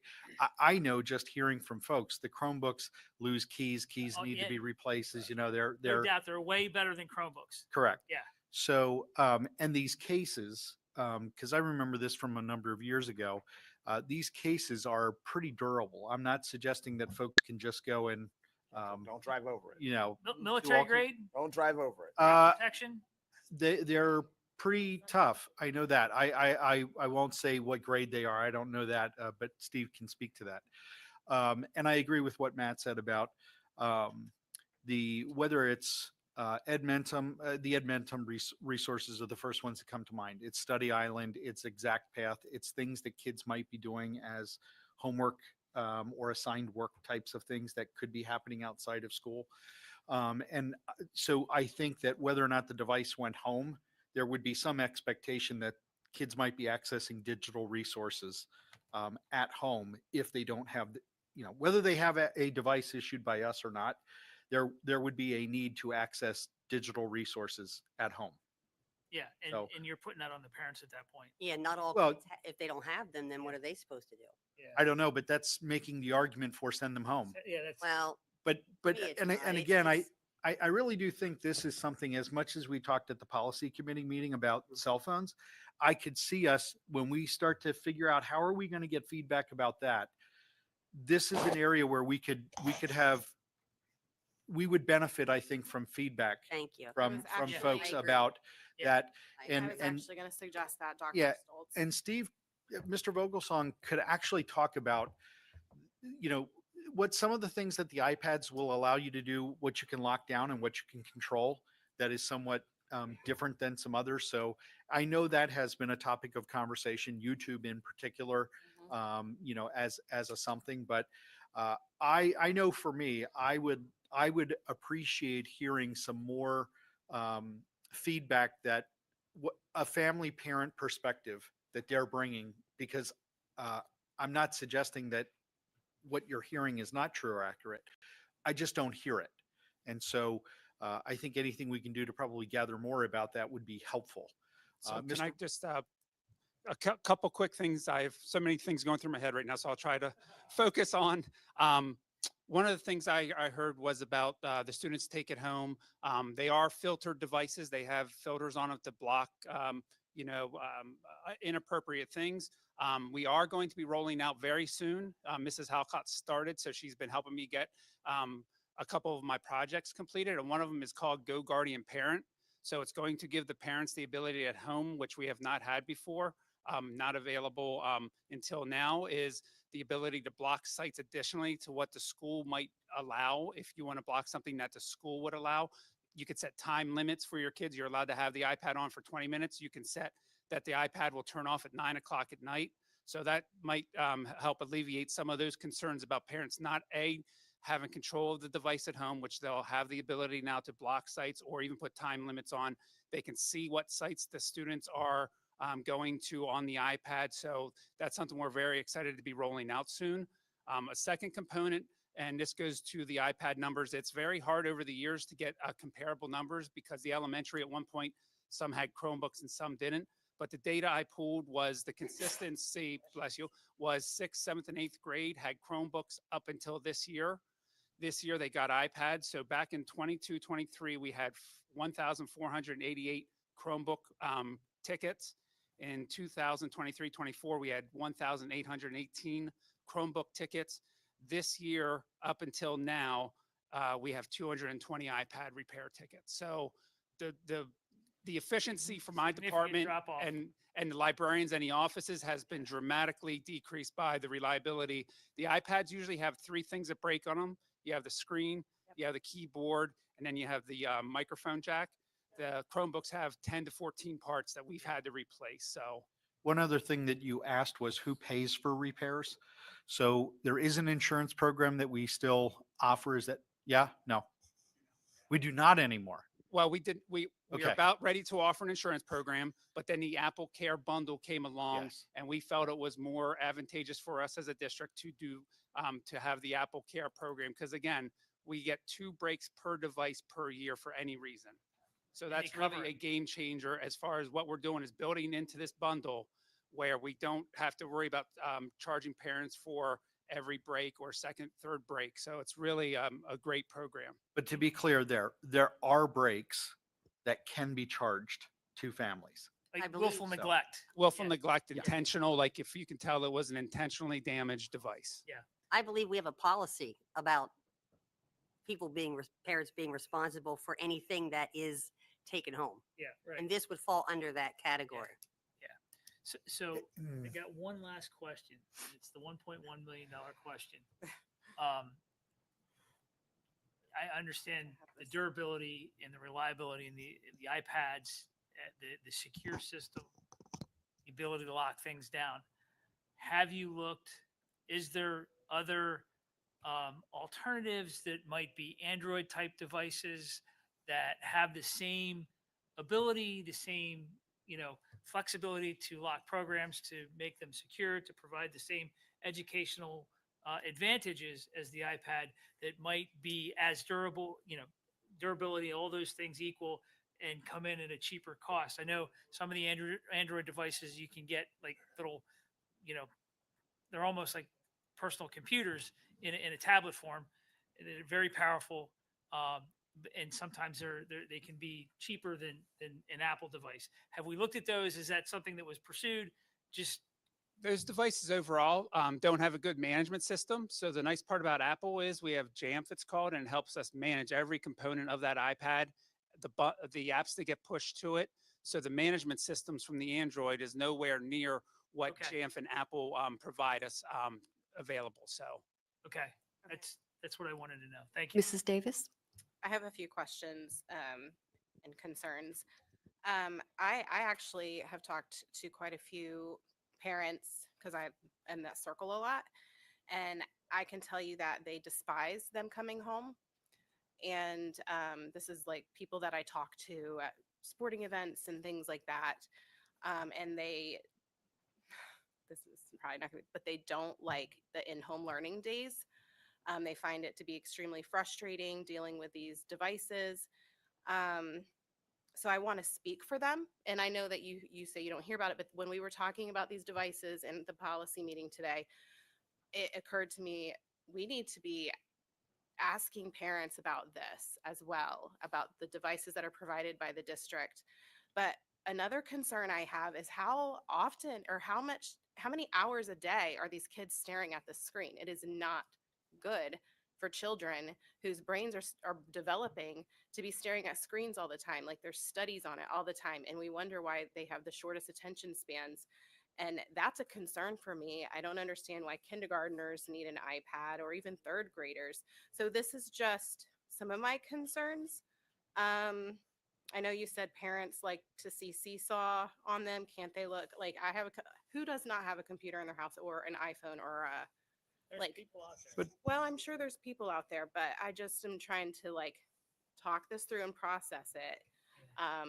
Because this is a huge amount of money and we're trying to figure out how to sharpen pencils, but I'm also thinking of the well-being of our children's developmental. Yeah. Well, what you're asking is, I think, is a different question than what we're voting on here. Yeah. Well, Yeah, I'm sorry. in a way, because I might not. You're asking about the agree with this. the reasonableness of whether it goes home. I think the question that we need to answer is should we buy them in the first place? And Yeah. Is this the best? Is this the best device that we can be putting in? I think there's a need educationally to devices in the classrooms. Let's face it, we're in the technology age, and we need to put technology in our classrooms, no doubt. Whether that technology goes home, that is a completely different question. The question here I see is this the best technology that we could be spending our money on? And it sounds like you've looked at a lot of different things. There's a lot of things here that this gives us that helps alleviate some of those parental concerns that we've had in the past. So, it gives us more flexibility on how we control that technology, which I support that. I mean, I'll just say, the difference between this year and years past with the Chromebooks versus the iPads is just the efficiency of the staff. Like before, we were literally fixing Chromebooks all day long. We were rushing to buildings. The librarians were, overwhelmed with the amount of trouble we had with the Chromebooks. So the iPads have just been a complete day and night change. Do we still have struggles? Absolutely. But it is nowhere close to what it was with the Chromebooks. And the difference has just been amazing with the efficiency of my staff and also the librarians and the staffs in the buildings. And I would classify that as a soft cost, right? It's not in that $1.1 million number. How much money do we spend in staff to fix Chromebooks all the time? And those staff, instead of fixing Chromebooks, could be doing other valuable things for the students, dedicated to learning and not fixing a piece of technology. I will say, I mean, I fully support that. There's and I appreciate that. There is a cost. Like, I mean, every year I would ask Dr. Stoltz for another technician to help with Chromebooks, and we just have not been able to fill that position. I don't need to ask for that position anymore every year because the efficiency of the product is just completely changed. And instead of fixing Chromebooks, our librarians and our techs could be doing student-oriented learning activities rather than tech activities. So I support that. Mrs. Thomas? Thank you, Mr. Vogelsang, for all that. What was the app that you said that the parents can put a blocking? It's called Go Guardian Parent, and we're going to be rolling it out shortly. We are testing with a few parents now to get feedback from them. I'm hoping very soon we're going to push that out to our community. So I think that's great because I think there's probably been about 1.5 years that we've been asking for something like that for blocking the YouTube so that there's not free range. Is there any data that is tracked from those iPads from the student? as far as I mean, we have data that they do benchmarking data. So I'm not sure what you mean by data as The far as students' data, like how is it imprinted into the software? Is it the student's name or it all depends on each application. So each application, you could have the student's first name, last name. It depends on, we use another program called Clever, which then shares it out with our educational applications. So it really depends on each application, but it's usually a student's name and their email address. So that there's usually not any other data that's associated with those students. So it's not like it's sold data or any type of tracking of that. Ms. Thomas, we go through a lengths and we have a number of requirements, and I sit in those meetings with our tech IAs, our director of tech integration, and Mr. Vogelsong. When we explore a product or a teacher says, "Oh, I'd like, this seems to be available. Can we explore it?" The lengths we go to verify security, to test the product on our end to determine is there any data collected. We go to enormous lengths and considerable time vetting products to make sure anything that is in that realm meets our expectations, meets the policy requirements. So there is applications or certain ones that students under 18, the school can agree to use that. There's certain applications that if the kid's under 13, we have to send permission slips home for the parents to agree to let that application be used for their student. Okay, thank you. And what would be the necessity for a kindergartner to bring an iPad home? I don't know if necessity is the right word, but we parents have the opportunity to work with their kids using the resources we have at home. So just like homework or access to any of the tools in Clever that we use, parents can do that with their kids at home.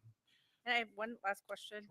I know that we read The Anxious Generation and the research about how many hours behind a computer.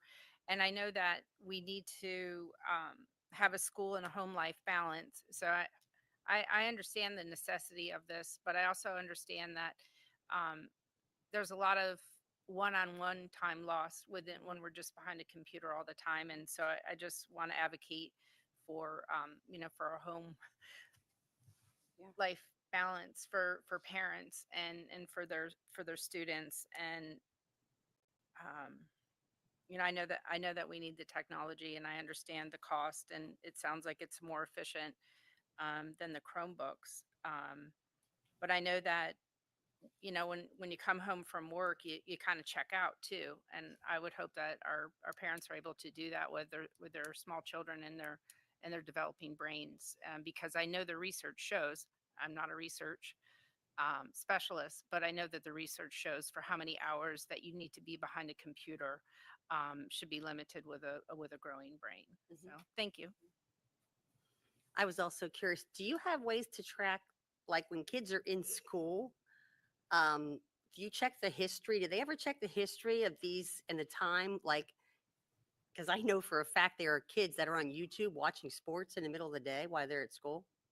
So we have a product called Go Guardian Teacher, where the teachers are allowed to monitor the students during their class. They're able to share their screens. They're able to see what the students are doing. They can create what's called a scene, where they say you're only allowed to be in this one site during my class. So that is another Go Guardian product that we use that helps a teacher manage the classroom and make sure they are on task. So we're excited about that program too, and teachers use that a lot. And the one thing too, I just want to mention about the students taking a device home or keeping it at school, there is a cost to them keeping it at school that we would have to incur, which is charging carts. They're usually $1,000 to $1,500 each. So if we would go that route, I'm not saying we shouldn't. There is a cost to buy carts to be able to house them in each classroom. So that's just something to keep in mind also. Ms. Cox, I think you asked a question. I think you answered part of it. We have a history of every kid's use, like every device, the use within the school day is that's a recorded history. We can track every. Has anybody ever? It happens upon need, right? So you're doing an investigation. That's a data piece. And the teacher gets a report at the end of their class when they end it. It's like a timeline report of a student. So it's nice because you can go back to Tuesday and go back and review where the student was during your class. So that's another feature of that program that's really nice, is it creates a timeline for the student and visually shows what applications that that student was using.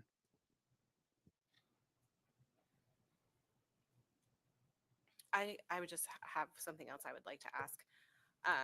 With these concerns that we have with the students taking them home and the amount of hours that they could possibly be looking at these screens, not knowing exactly how many hours, like, I am not gung-ho about voting yes for this just because of those are issues that I understand we are in a technological age. I totally get it. I've had this discussion with my husband and my kids, but I want to be able to say, if we were to vote this through tonight, can we talk about this? Those are policy issues that you Yeah, can take up in the that's policy what I committee. wanted to say. That's Is not- this something that we can talk about seriously? We can absolutely talk about these. Some of this is policy for me, and some of this is just philosophical. I understand. Right. Next year is the last year of our current comprehensive plan. This feels to me like a topic that we would tackle as part of a comprehensive plan about where we wanted to be technology wise. Because again, I referenced this earlier today. AI is sitting here waiting for us to develop a policy on, and then talk about all the ways in which, what are the things that we don't want to happen with AI, and what are all the ways in which AI can benefit us. And we have at least 2 board members that have publicly stated on more than one occasion about the benefits of AI, right? And the realities of the world, right? So I don't know that philosophically that's a place that we don't want to be, or a space we want to be in. But you're right, we should talk about that. And it wouldn't be me if I didn't say this. I have a hard time reconciling, right? When we talk about and hear about parental rights and all the things that parents should do, they are the masters of their domain. So the amount of use that happens in the evening time or whatever don't get me started on when I go out to restaurants or I go to public places and I see kids on devices Oh, yeah. when they ought to be talking. And Red Robin was not a fan favorite of mine when it added that little machine to the table, Yeah. right? That you could rent for 20 or 30 minutes, right?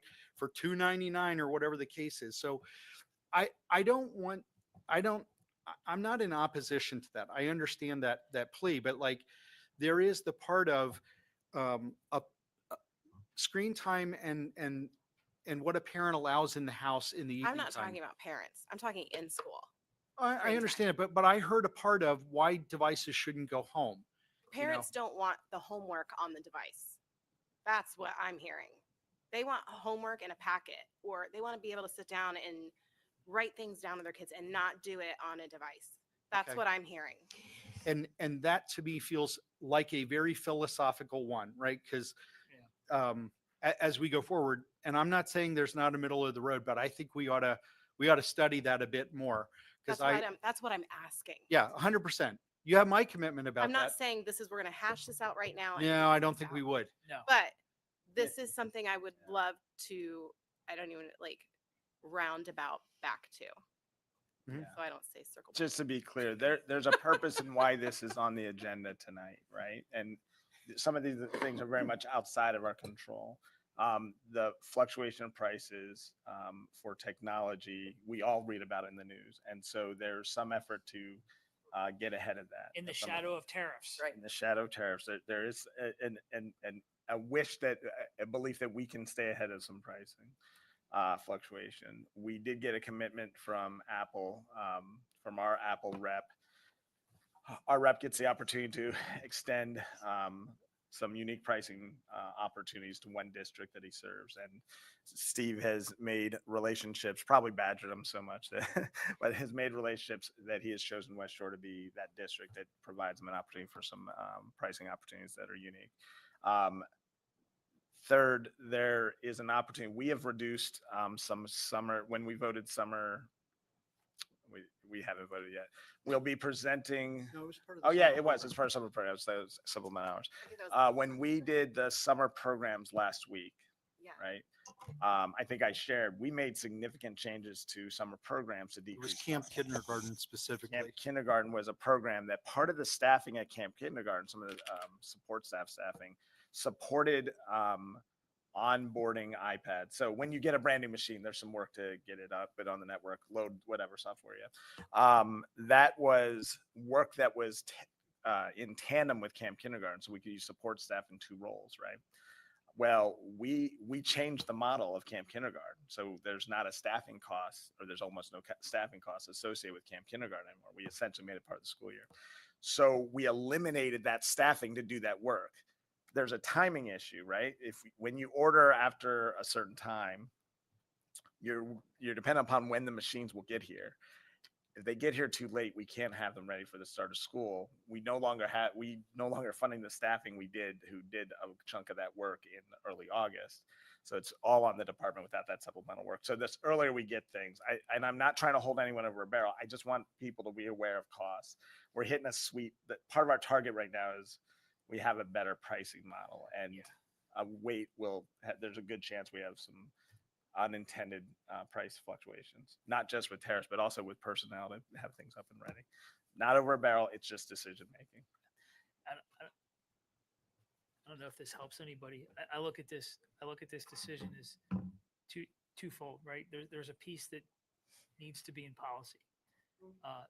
The decision in front of us, the way I see it, is this the right technology for us? Are we getting it at a good price? And do we need to purchase this technology? Which I think where I'm at is, yes, this is the right technology. It has the right capabilities for what we're looking for to do. The other piece that I think everybody's getting hung up on that I'm hearing is how do we employ that technology? How do we deploy it to the students? And that's more of a policy, and to Dr. Stoltz's point, a philosophical question. And I'm sure there's scenarios like I heard an argument for it helps us with flexible instruction days. Well, if we didn't send the devices home, but we knew that there was a snowstorm coming, which we have pretty sophisticated, weather radar now that we know when storms are coming. If we know that there's a chance that we might have a remote day tomorrow, we send it home that night, and we target where it's going to benefit us. But those are all policy questions that need to be hashed out and discussed in policy committee. But I don't think, in my mind, they don't affect my decision on this.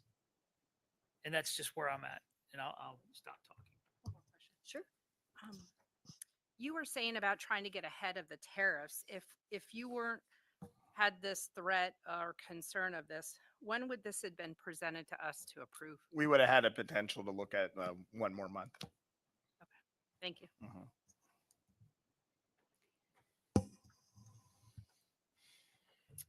I have so many thoughts. I have 5-year-old twins, grandchildren, and I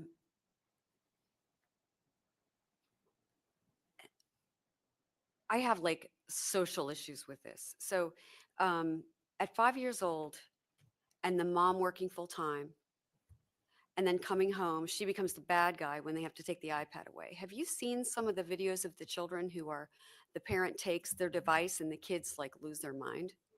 Do you know what I mean? You know what I'm Ms. talking Brent, we do it at school sometimes.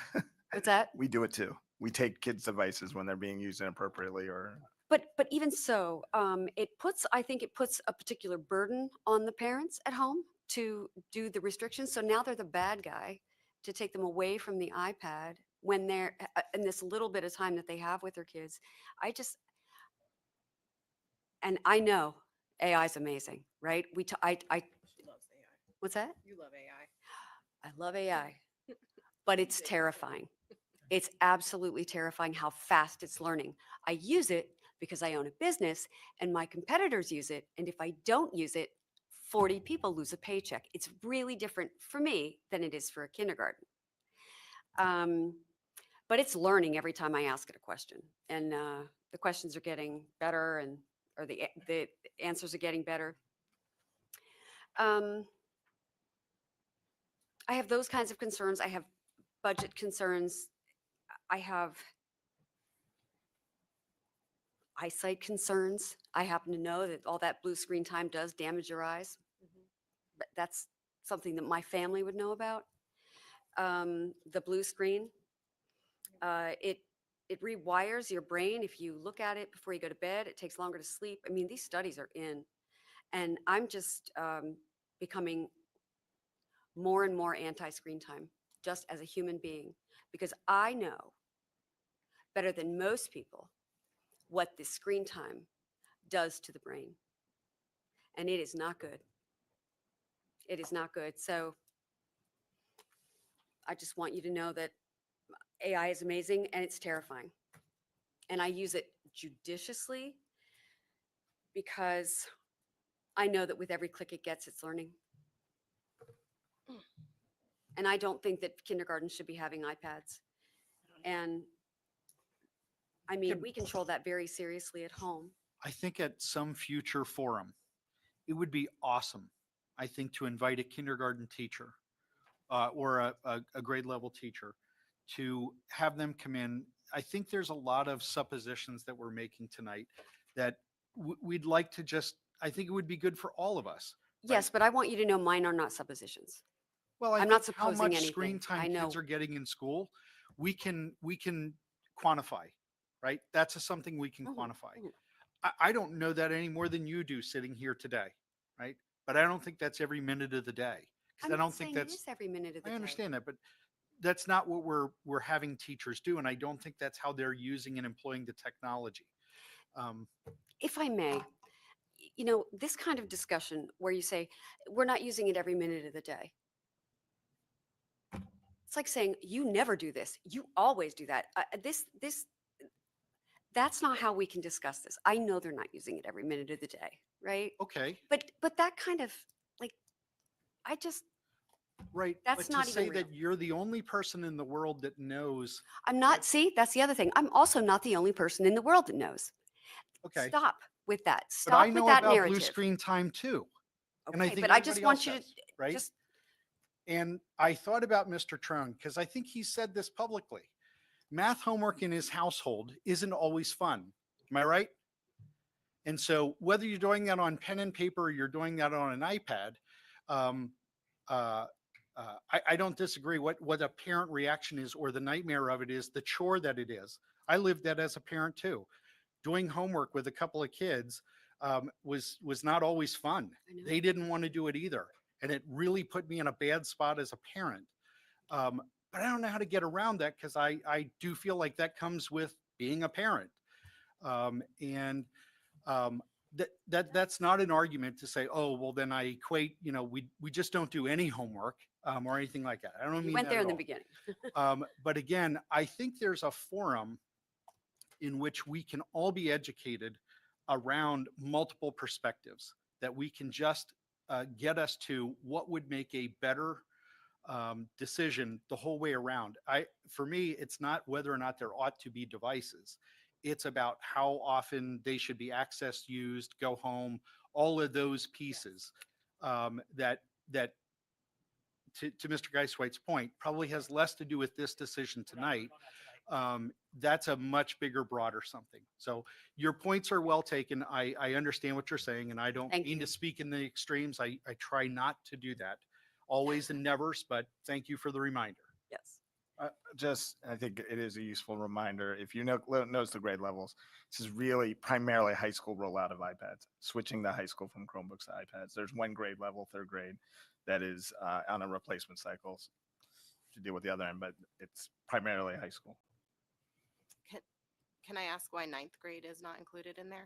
Steve, explain that. Oh, that's right. Eighth graders have them. Eighth graders got new iPads this year, so they'll take them with them when they go to ninth grade. So when they have a device, that stays with them? That stays with them for 3 to 4 years, depending on what cycle they fall within. But it doesn't come home in the summer, does it? It does. So that device is with them. Yes. Their device. Some students have summer work. High school kids do summer work. Right. So Remember, we part of what we approved was summer acceleration, summer remediation. The labor of collecting and redeploying, it's generally not viewed to be the most productive use of time, but our students do access educational opportunities both within the district and high school kids, colleges as well. So again, my kids have taken college classes through the high school in the summers. So I just want to let it be known that if these devices go home, I'm a no. Right now, the practice in our district is students are able to take their devices home. That's the default. Gotcha. Okay. These devices are of the 4 levels. Just keep in mind, 3 of them are high school. And what I heard from at least one board member is, I'm not talking about high school. High school kids probably need to take their devices home. This is not 10, 11, and 12. And then there's a third grade because of the cycle. So let's talk about that policy in brief, because I'm still a no until I know that little kids are not going to have this kind of screen time. No, the little kids take their machines home. That is the practice here in our district. But that can be a broader It's not a new thing. That's been the practice for some time. Our kids take their devices home. Yes. Mrs. Tierney, sure. I was just going to say, I think that is a valid discussion. We should have it. Discussion for another time. It's a non sequitur to equate it with this, or to hold this up.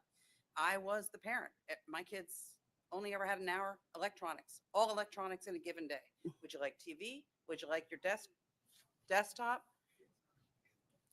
Anyhow, they got an hour a night, and they got to pick what it was, and then it all went away. And they hated me for it. They'll tell you they hated me for it, but it served them well. And so I'm sorry that it makes things hard on parents, but I do believe we live in a tech era. And I think as a district, we can support parents to make active parenting decisions. I think too often they're like, well, everyone's doing it, or I'm tired. I work. Believe me, I worked through 3 kids. I get it. But I think let's not confuse the issue, and this is the purchase. Ms. Brent, I just want to make sure I wasn't being flip. I want to be very honest. I'm just being matter of fact. No, I do appreciate your practice honesty. that we have is that students take their devices home. We're not actually any longer built with the infrastructure yet for them. It doesn't mean we couldn't be, but we're not built with the infrastructure to charge all devices overnight in most classrooms that we would have. So this has something to do with with making sure they come back charged? That's a function, yeah. Okay. Whole school, classroom level, right? You can't, I know it seems easy, but if you put in that many devices into a classroom, in many of our buildings, you'll blow stuff. So you have to have a structure to make that work. We've had that problem. I would say right now, I would vote a yes just to get these through. But definitely in policy, we need to readdress some of these things. And I think that the sooner we address this policy, the better. To be clear, when we say policy, right, there's not one singular policy that I would go to and say, oh, this is the policy that says electronic devices go home or something like that. This will be a multitude, and I would just maybe, I don't know if it's caution. I don't know that it's solely a policy committee discussion. For example, I could see curriculum committee talking about this, right?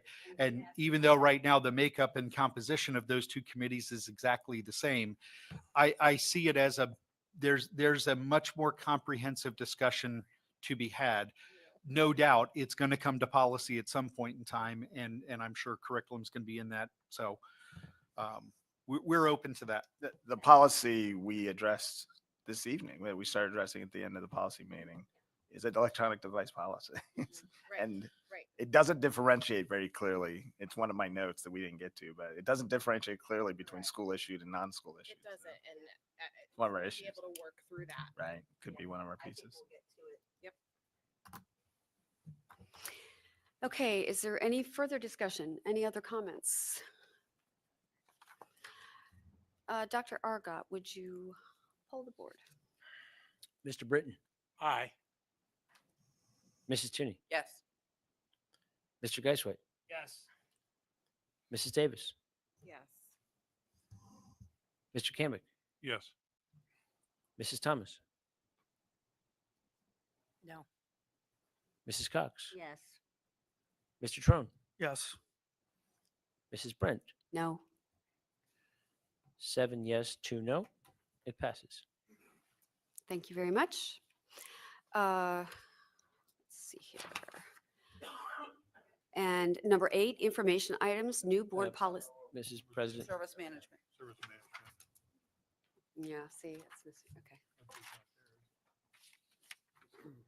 that's the one. Okay, food service management company appointment, meal price determination, and food service budget adoption 2025-26.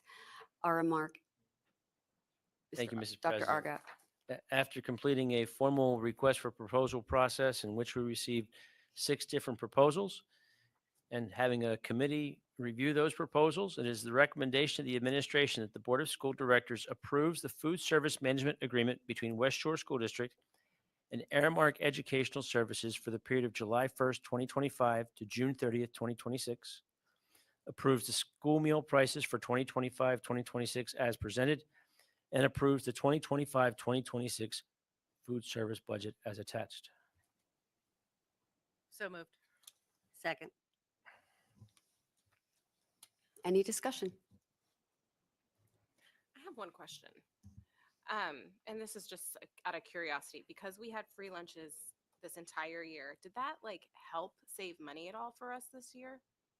Or am I not understanding any of that correctly? The You free just- lunches save money for families, The families, but it didn't. but it did not oh, yeah, save never money mind. for It didn't.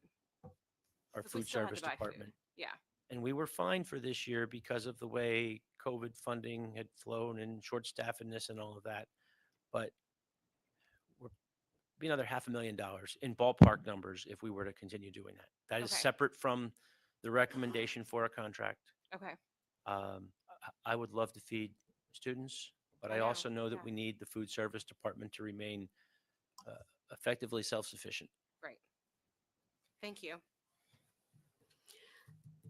Mr. Brinton? Dr. Argot, this contract with Aramark, is that correct? For food Yes. services? Yes. What is the total and how long is the contract for? The contract is 1 year at a time, Okay. renewable for up to 5 years. And maybe that's a good opportunity for me to say there was there was no problem with Sodexo. We're not trying to get rid of Sodexo. It was time to do the RFP. And Aramark was the company that came out on top. The exact dollar number, I'm going to need to go to the budget, and with the way the voting was going, I managed to close Agenda Man down. It's a complex contract because we're paying them to buy our food. We're also paying them to pay their staff that do work for us. Most of the expenses in the contract would be there whether we went with Aramark or Sodexo or any of these other companies. And I'm trying to talk at the same time that I'm opening this up, and I'm not being very effective in getting you an answer. I apologize for that. I do have them as attachments.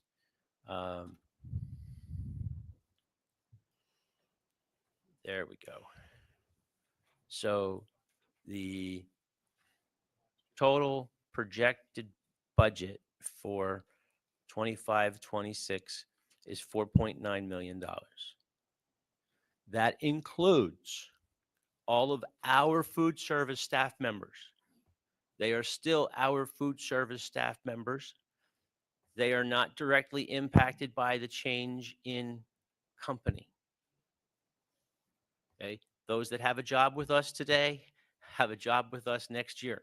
And that was a point I wanted to make sure I brought up sometime tonight, because I know sometimes the rumors flow on those types of things. That budget has more than $1.5 million of salary, not counting the medical insurance that we provide, the piecers that we provide. Does that provide a sufficient Mr. answer? Brinton, perhaps more directly, there is a slide that says projected expenditures. And there are two primary costs that are associated with the contractor. And that is a line called food service management. When you say a slide, It is on the second attachment. I think that one, Steve, the information of in support of. oh, No, information. not that one. The other one. The other document than Mr. Vogelsong. Okay, I'm with you. And that's taken from the PowerPoint that I gave last week. It's the same slide. Right. So about halfway down are two lines. One is food service management, and then food management non-food cost. Okay. So for the 25-26 budget year, you see that the food service management cost is 1.391 million, which I believe includes food cost. Yes. So I'm sorry, I was looking at the contract, so That's okay. Much easier. Yeah. So again, just for everybody, that 1.391 includes food cost that we're actually purchasing, and then the food management non-food cost. So that is at $420,862. So you can see here, just in these two comparisons from one current year to the next year, higher cost in food service management cost, lower cost on the non-food cost. But overall, you can see an annual year-over-year increase there. But that is most of your attributable expense to the food service management company. And that includes like the nutritionist and the folks that are doing the Correct. planning and making sure. Yeah, the work- do Correct. menu planning. A general manager, a chef. There's a certain amount of like marketing and promotion types of materials, things that however they advertise different stations. Like think about the high school cafeteria. When you walk in, there's a pizza station, there's the regular traditional lunch line, there's a salad station. All of them have some kind of signage or something, just like in a restaurant would, right? There's typically something that goes with the management company. They call, some might call one place Flavor Street, or Flavor Station, one call it, something else. All of those types of things, the nutritionist, the menu planning, the day-to-day operational pieces, the ordering of foods. So Thank you for the save. No. That's, Mr. did Brinson? that answer your question? Yes. Okay. Just one other thing. I know I brought this up previously, but on the federal level and nationally, there's a issue with regard to nutrition and what are in our school meals and so forth. I know Senator Fetterman is a co-sponsor of a bill that would look into this, and as well as Senator Booker from New Jersey, I believe, is the prime sponsor. From a standpoint of what we're giving to our students, are we keeping an eye on what's included in our food? That is very much a part of what we're paying a food service management company to help us do, to make sure we're complying with the federal rules and regulations. One of the challenges that we've had as a department over the last few years with being short-staffed is the ability to use some of those fresh foods that we'd like to see more of. As we have done a better job of hiring and retaining our staff, I believe that provides us an opportunity, whether it was going to be working with a new vendor or staying with the old vendor, to work more fresh into what we're serving. We've got a lot of work to do this summer, pending approval tonight. We'll start planning with the new team. When are we going to meet? Who are we ordering from? When are the managers going to learn how to order this stuff? Because for 10 years, we've been with one company. What do the new menus look like? All of those pieces that have to happen between tomorrow and the first day of school. Mr. Brenton, if I can add to that, federal school lunches are one of the most regulated areas of things that we do. And that really goes back to, I think it was Michelle Obama's core mission. And I think it was like Healthy Hunger Free Kids Yeah, Act there of you go. 2010. There you go. And so that's why we need the expertise of a dietitian and a nutritionist to make sure that every meal, every day is meeting nutritional requirements, which is not exactly what I know you're referencing, right? I know part of what you're referencing is what are the ingredients and what are the let's call it the preservatives. What are those things that are in there that I'm not as familiar today as I once was, right? With remember pink slime? Yeah. That was like my big thing back in the day, right? when I did this. The debates are now different, and the red dye number 3 as an example is the one that I most had recently seen. I was actually talking to somebody today who told me about the effects of phosphorus. And about that being used as a preservative. So nonetheless, we are reliant on experts in the field to be paying attention to that, just like with recalls, right? Recalls are a common thing on like commodities and products that are coming in that we need people to be paying attention. Now, normally we get some kind of notification, but it's one of the most regulated things that we do. And determines how we can, make menus. Because I'll tell you, if kids could eat cheeseburgers and French fries or tater tots and pizza every day, they would prefer it, right? And everyone loves buttered corn. Am I right? And with sodium and salt, but nonetheless. I hope that's helpful to you. That's certainly on the radar, not only of them, but I think just in general. And I agree with you that seems to have some traction. Yeah, absolutely. To be looking at all the things that are in, particularly on the preservative side, to make shelf life longer. Yeah, and I'll just end on this, Madam President. I think it's important that not only we feeding our students' minds, but as we feed their bodies, that we're putting good stuff into their bodies as well. So thank you very much for the answers to my questions. Mr. Kay? I want to offer Dr. Argot, like we asked about, a question was asked about the budget, and we only talked about expenditures. There's another side to this equation, and the food service program operates with revenue, right? We collect money for this. And so the slide before the expenditures, the revenue side, and projected revenue budget for 25-26 is 4.8 million. So I think that's a really important detail. We only heard the expenditure side. And we all know budget has both sides. So you can do that math. It is not what it sounds. And Dr. Argot, just for everyone's clarity, food service is not part of the general fund budget. Food service is separate. It is not part of the tax base. We are effectively running a business within the schools. I prefer it to all be free, but unless Mrs. Boone's going to cut me a free check. And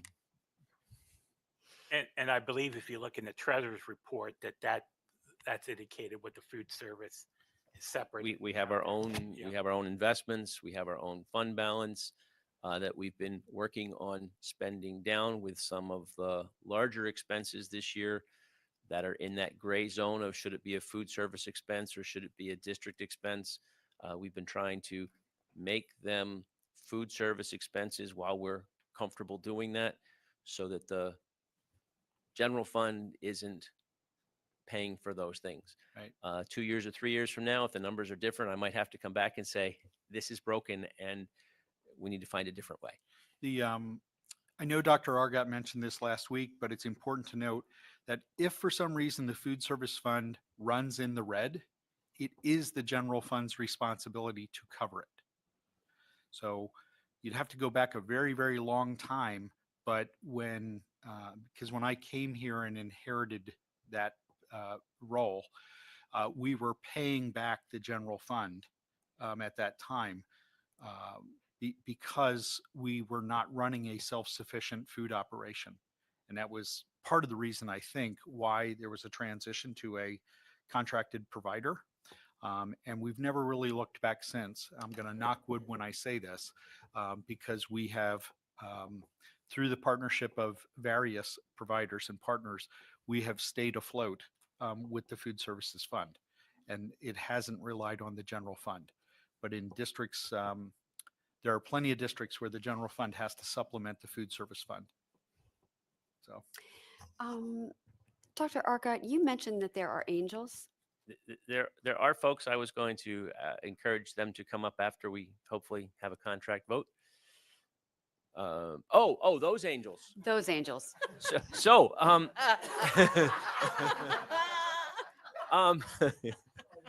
So before I go into those angels, because nobody knows about the most recent angel, Okay. Mrs. Boone did encourage me to remind folks that if there are negative balances, negative student balances, I actually can't use food service profit to pay those off. I do bill the district for those, and then not your food service director, but your board secretary is the one who's tasked with contacting the debt collectors on that. The angels piece, sometimes we get folks that make donations, anonymous donations that take care of balances. Sometimes they say, hey, I have this amount of money, put it wherever you want it. Or they'll say, I want to cover the balances that are in a specific school.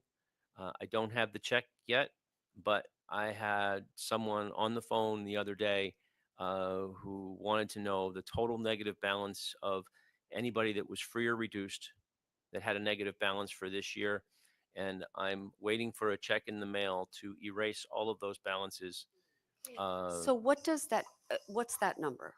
Give or take. Right now, because everybody's been free and there aren't, it's only like $600. A year ago, it was about 40,000. Okay. Being like 45,000 that 1 year. But I think I just wanted to bring that to the public's attention. And I don't know if there's a way that you could make that known, but I think a lot of our community would step up and help with those people who cannot afford lunch, because I would help with that. It's been great this year with the CEP. Right. I have not been doing my negative balance calls that I normally do twice a week, and it's still only at $600 for the year. You know, when the child, the first grader comes in and packed the lunch and is really thirsty and wants a milk, I do tell my staff, give them the milk. We'll deal with it later. Right. So that's been good. Graduating seniors. We send home a form to graduating seniors' families that they can get a refund. And there is an option on that form for them to give a donation. And over the years, the families have been very gracious about that. So I have not put out a large appeal on that, but graduating seniors, I'm really not expecting to have a debt problem this year.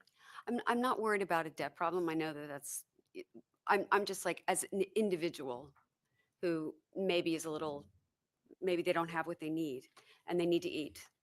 I think it would be a good idea to somehow get the message out that you have an available opportunity to help the kids in this quiet way if the family needs it. I just feel like somehow Mr. Long and I can talk about that. I would like to be included in the conversation. Okay, thank you. Any further discussion? What's that? Yeah, we have to vote. This will be conducted as a roll call vote. All members will be recorded as voting in favor unless otherwise noted. Motion passes 9-0. Thank you, Madam President. And if I may, I believe we have some representatives from Aramark in the back who've been waiting very patiently Oh. to come forward and say hello to West Shore School District. Come on up, welcome. I hope that your computer doesn't have my grades on them to share with everybody here. Introduce yourself. Absolutely. My name is Aaron Kleinley. I'm the Vice President of Operations for Aramark Student Nutrition in the East Region. And I'm Amanda Wood. I'm District Manager in Pennsylvania, and I will be the person who will be here overseeing the transition, and we'll have direct contact with Argo. Okay. So we wanted to come and introduce ourselves. Obviously, we're really excited about partnering with your district.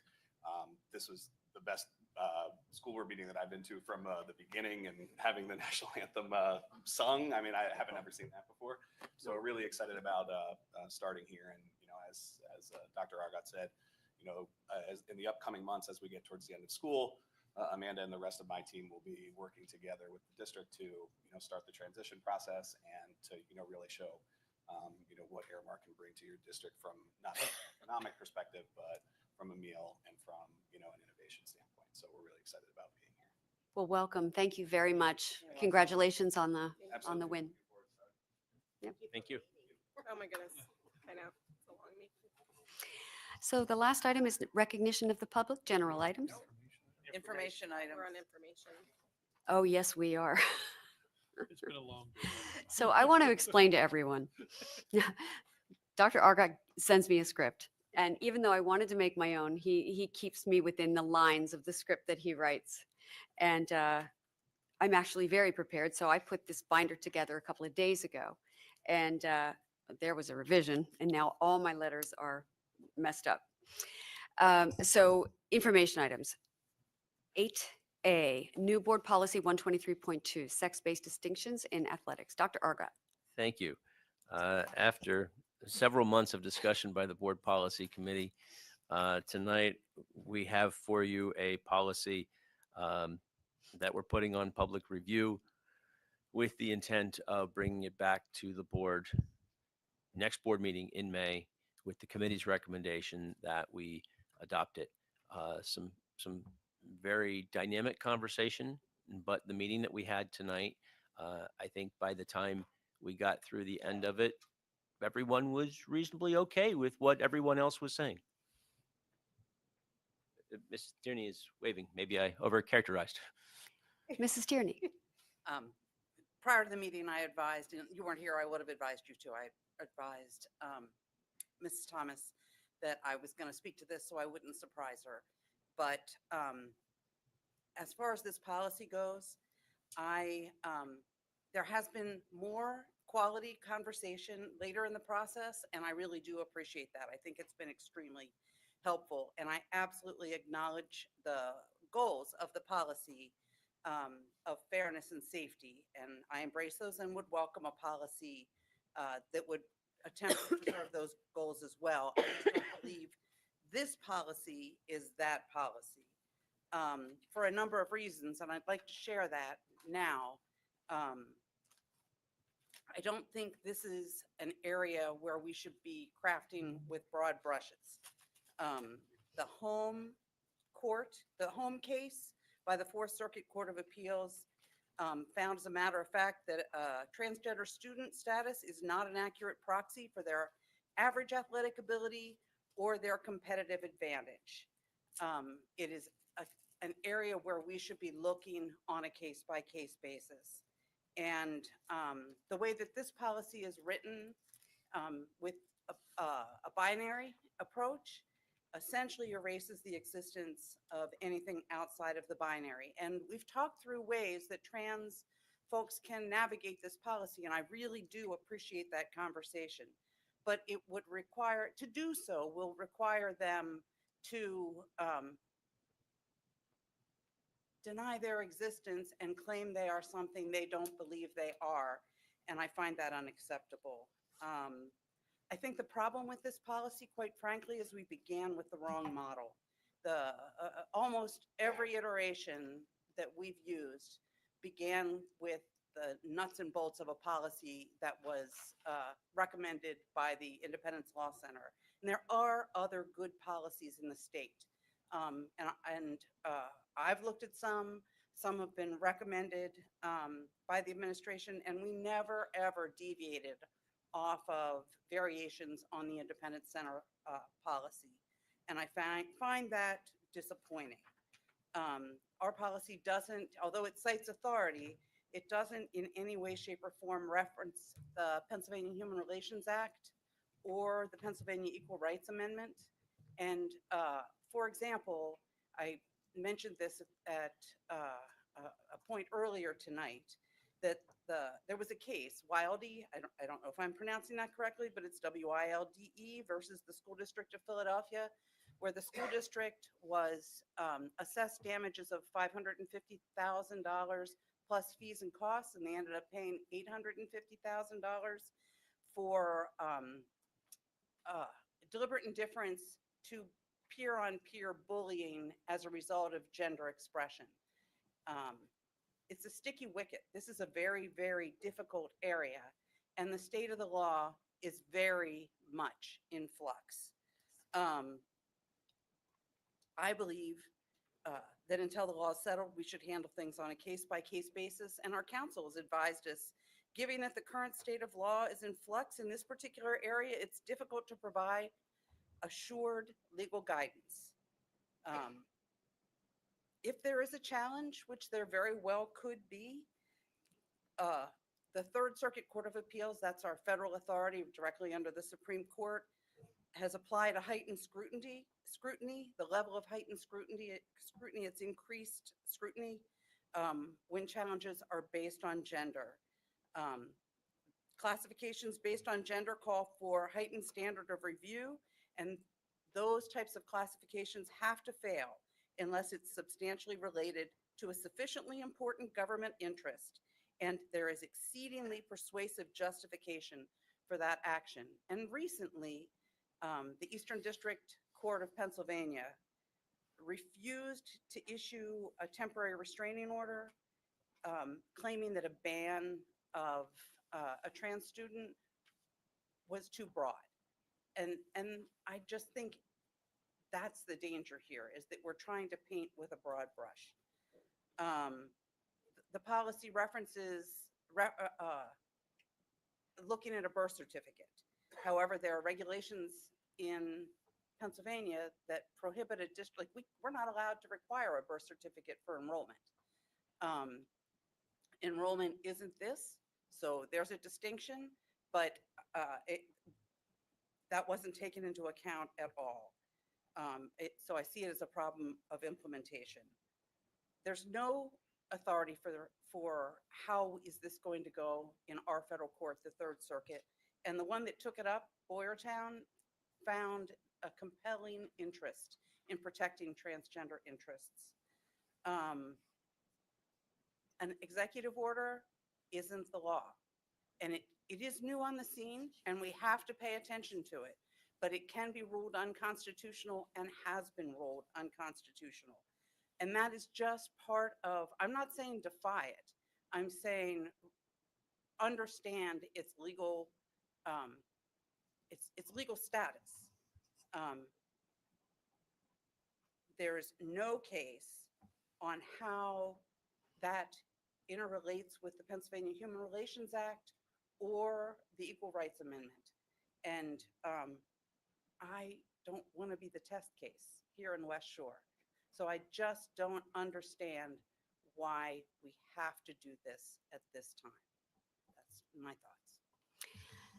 Thank you. Anyone else? I have some questions. So we reviewed this, we looked at this policy, and then it looks like what's presented here is different than what was reviewed before. So I'm assuming that there was changes made this afternoon to this policy. Was that done in committee? Yes, well, You weren't there. the policy that had Obviously.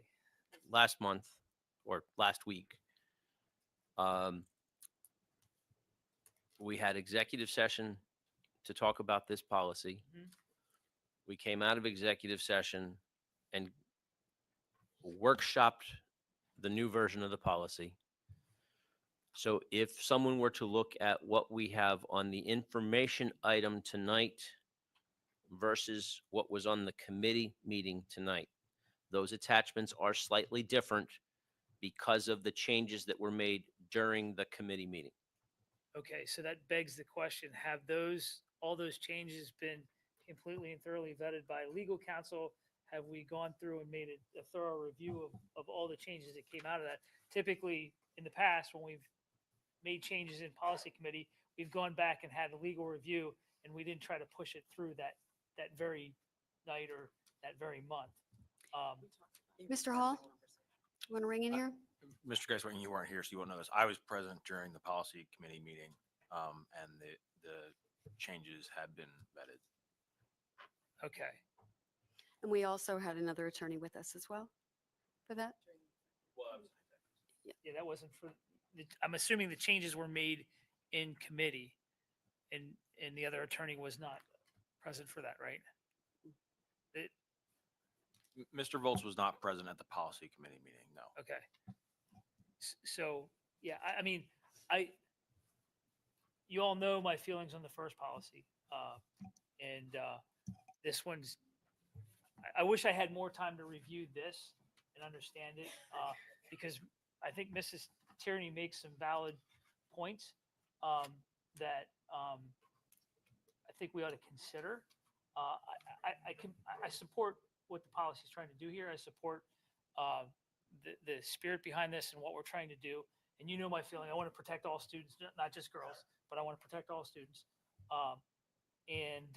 It just feels like we're pushing something through here very fast.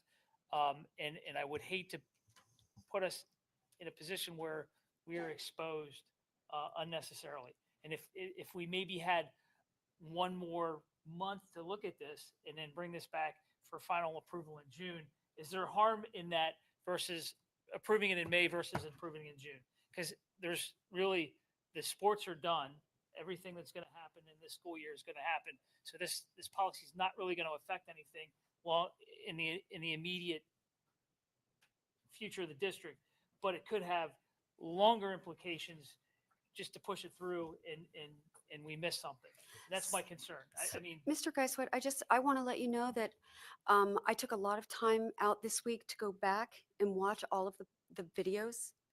And we actually started talking about this topic on January 16th. So we're not pushing anything through. The policy committee, this will not even get passed until the 7th month. So, you know, or May, maybe May. I don't know about May.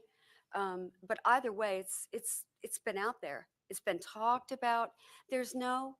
And we want to protect boys and girls. We want to protect them both. So saying, I don't like the narrative being that this or that.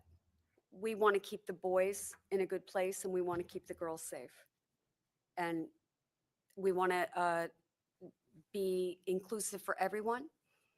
And there are carve-outs for Dr. Stoltz if there is somewhere in the middle. And he has the appropriate language. He knows what to do. Implementation's been discussed. This is not anything as the way you are representing it right now. I just want you to know that. It's not as represented. There's some open issues that I just heard that I think we should do our due diligence and look at. And I mean, if it's a decision of the board to move forward, not do that, and if it gets challenged, then it gets challenged. I mean, I'm 1 and 9. I'm just voicing my opinion. And again, it's not that I don't support this. I want to make sure that we get this right because this is a big deal. This is a big deal. We definitely want to get it right. We've been pushing it back to committee. We've been talking about it. We've had legal involved for a long time. We've had independent meetings with Dr. Stoltz about implementation. There's a lot of work that's been done on this. Mrs. Thomas has done most of the work, actually, and Mrs. Cox. Mrs. Davis? We would have at least 5 months that we've vested in dialing in the language, going back and forth with administration, board members, our legal counsel. I don't believe this policy is discriminative against any student. And I believe that's a false narrative. Also, we've spent a lot of time on it. And so I am thankful for the work that the committee has done. And I believe we had great dialogue today and came to some agreements to meet everyone on the board. Not everybody's going to get everything they want. And I think there was some compromise that we talked about and got rid of a couple sentences. And I'm very proud of the committee, and I thank everyone for their time and expertise from the legal.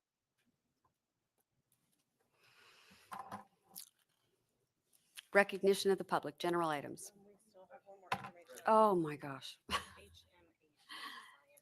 Can you say it out loud because I don't have it on mine? We have one more information item, and it's HMH into Science K through 4 public review. And I would believe that's probably Mr. Day. It is. Thank you very much. Up for public review is a science curriculum resource for grades K through 4. The product called HMH into Science. There's information in support of that. Resources have been sitting back there for, I believe, about a week or so on display. So they'll be up for the next month for public review. If any member of the public would like to review those, they just come to the district office during business hours, talk to the reception. They'll call someone from the instructional team down to help them navigate through those materials. Late this afternoon, I received login credentials that I'll be forwarding to board members to access digital materials, and I should have those out this weekend or Monday. So you'll have that for your own review. This is K to 4 science adoption. If you remember, we did an odd adoption. We did 5 through 8, if I'm not mistaken, last year. Part of it was to catch up on a product that was being discontinued. There was no product at all for one grade level. So we'll do K to 4. That's the idea here. Information is attached. The why now one, it's part of our cycle. We did most of the work on this last year, but because of the HMHLA adoption, I think there was a pretty collective recognition that it would be a ridiculous lift for the teachers, because most in K to 4, you're teaching all the subjects. So a ridiculous lift to expect people to learn and become comfortable with the HMH ELA resource. The other resources we adopted with that and this. So we staggered that. We have STEEL standards, science, technology, engineering, and environmental literacy, and sustainability. They are officially in place for the 25-26 school year. This resource supports that. And you can see the process used, and you can see the cost. Cost is going to be approximately $300,000. 3-year license, build not until 26. So our idea would be to implement this year. We wouldn't be billed until next year. HMH is working with us and staggering payment. At that price point, we would anticipate paying it in one sum in July of 2026. This is just for review. This is a voting item. I'll be back in May to present it as a business item. Are there any more items I can't see? Now we can go to the public comment. There are no Is this time to discuss anything with regard to that item? Yes, Okay. if you want I just to. have, It's just information though. Yeah. okay. Yeah, it's information. So with regard to this, how often do we change curriculum? We operate on a 6-year cycle. That's what's by design. I should caution that those cycles can change, and they do. We're looking and you know that delaying some curriculum adoptions for next year that were planned as cost saving measure, but in general, our plan is a 6-year adoption cycle. And how do we measure effectiveness of that curriculum that, Mhm. you know, we decide to do this curriculum because we think it's going to be effective, but not in all cases. How do we measure effectiveness once we're using it, or how do we anticipate effectiveness? Which one? Well, I mean, you're choosing this curriculum because you think it's going to educate our students, So correct? let me help with that. So we anticipate effectiveness by comparing multiple products. We looked at 3 different curriculum models. One was from Savas, another publisher. One was from Discovery Education. Team of people, a pretty good sized team of people. They're listed on here, reviewed 3 different products and landed on this one as the desired one. So they anticipate that this one will go well. There's a number of factors why they think it'll go well. Often implementation, right? So teachers can actually implement it. Quality of resources. Does it support our beliefs and values and interests? Is the delivery model work? All of that builds into it. In science, K-4 science, we'll have the opportunity to examine effectiveness. In part, it's not only the materials, it's also instruction, but we have 4th grade science PSSA data. So it's a tested subject. So we have a very public accountability measure for our instruction and our resource use on this product.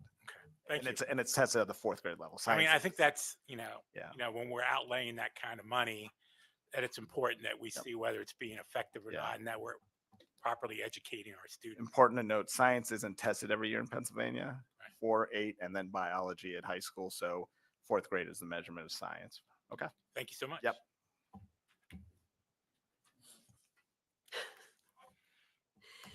Recognition of the public, general items. There are no student items, but we do have some in-person and some electronic public comments. I'll start with the electronic. Hold on one second. Public comment provides an opportunity for community members to share their insights and feedback with the board. Each speaker is allocated 4 minutes to present their remarks, and the board will listen to all comments. Any questions raised will be addressed following adjournment, at which time the superintendent may respond or provide further research or insight. We kindly request that all attendees demonstrate respect for the speakers and refrain from disrupting the proceedings. Comments should be directed to the board collectively rather than to any individual member, and we ask that speakers avoid addressing other members of the audience as well. We'll take those electronic comments. Cheryl Martin expressed concerns and disappointment about the potential of adopting a policy discriminating against transgender boys and girls. Sean and Christy Spangler advocated for no tax increase, an administrative pay freeze, and standing against an attack on women's rights. Mariana Reed advocated against a tax increase, suggested administrative cuts, pay freeze, and a reevaluation of external programs. She also submitted a number of attachments with her email. All of these were shared with the board members in advance of the meeting.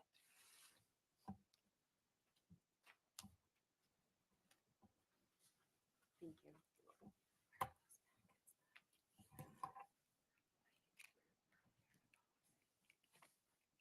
Marvin Bayshore.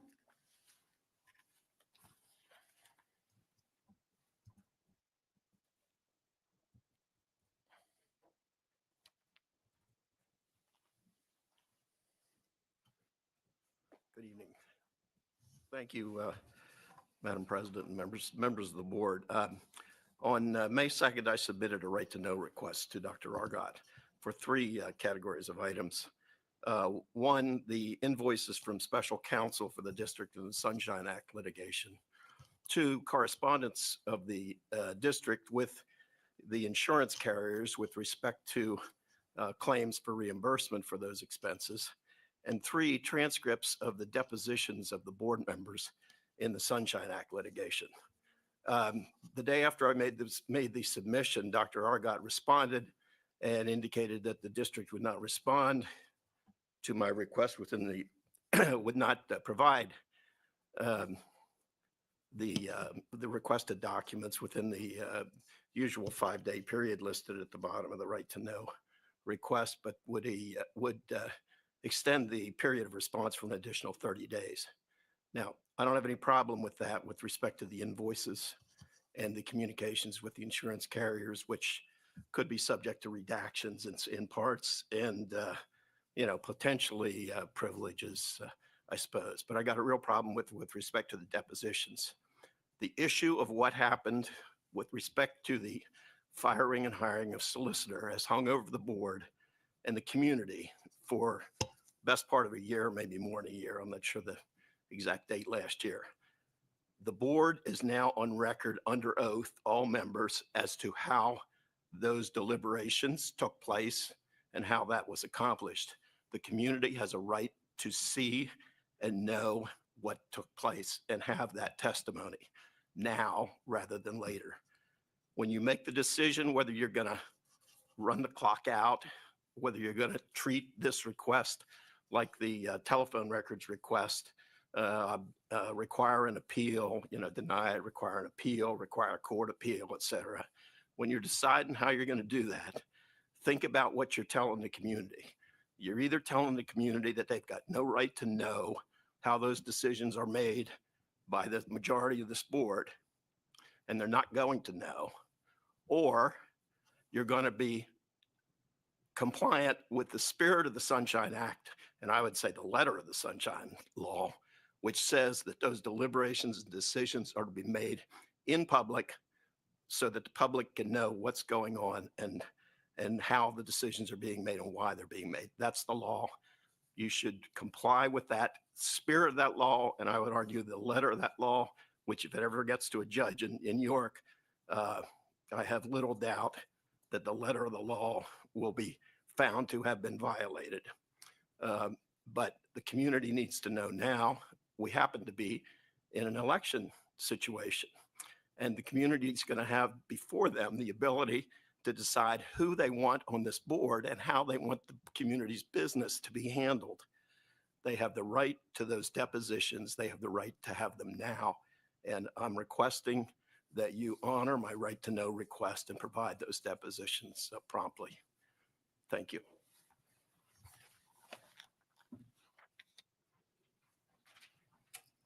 Andrew Bowman.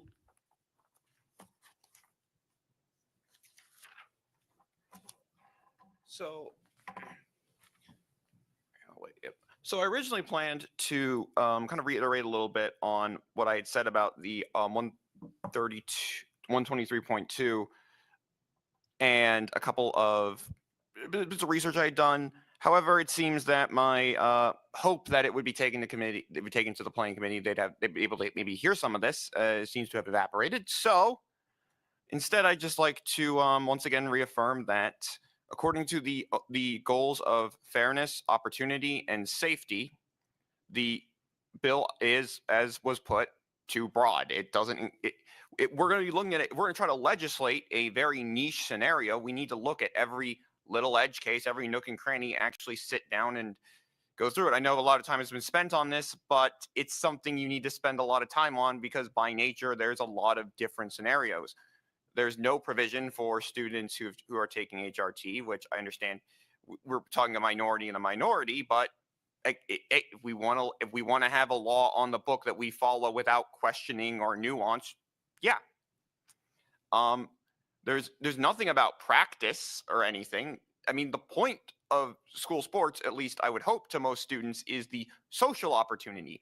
What you're doing when you tell kids that they have to be in this one group with other kids is, hey, you can't have that ability to make friends that most of your peers get just for being born. Of course, you know, there's different interest groups and not all of them are going to come under this scrutiny for demographics, but hey, Some kids just really like sports. That's their thing. That's the thing they can make friends on. You know, as a kid, I had trouble making friends, and then I find someone who had this niche interest I had, and boom, we connect. We're at peas in a pod. Maybe someone's really into basketball. I don't know. And with practice, there's nothing on the line. I mean, there's a little bit on the line probably, but we're not talking the my kid versus your kid thing. And that's where they're going to be socializing is practice. Game time, it's put your game hat on and focus in. But I think this was written with such a narrow focus on this boogeyman threat of keeping boys who want to just win from dropping down into women's sports so they can do that we never considered the injustice of telling kids who already don't feel comfortable in their own skin that no, life's got to be a little bit harder for you. Sorry. And I'd also like just to address something that was said at the end of the last meeting about executive orders. I'd like to ask the board how confident it is that complying with executive orders is going to keep the board's funding. I did some research on it. It was about $7 million a couple of years ago, was the most recent I could find. The current administration has done nothing to education but cut, cut, cut. Are we jumping through hoops and alienating students for money that's going to be taken from us anyway? And as seen at Harvard and Columbia, this can get a lot worse if we want to keep relying on that money.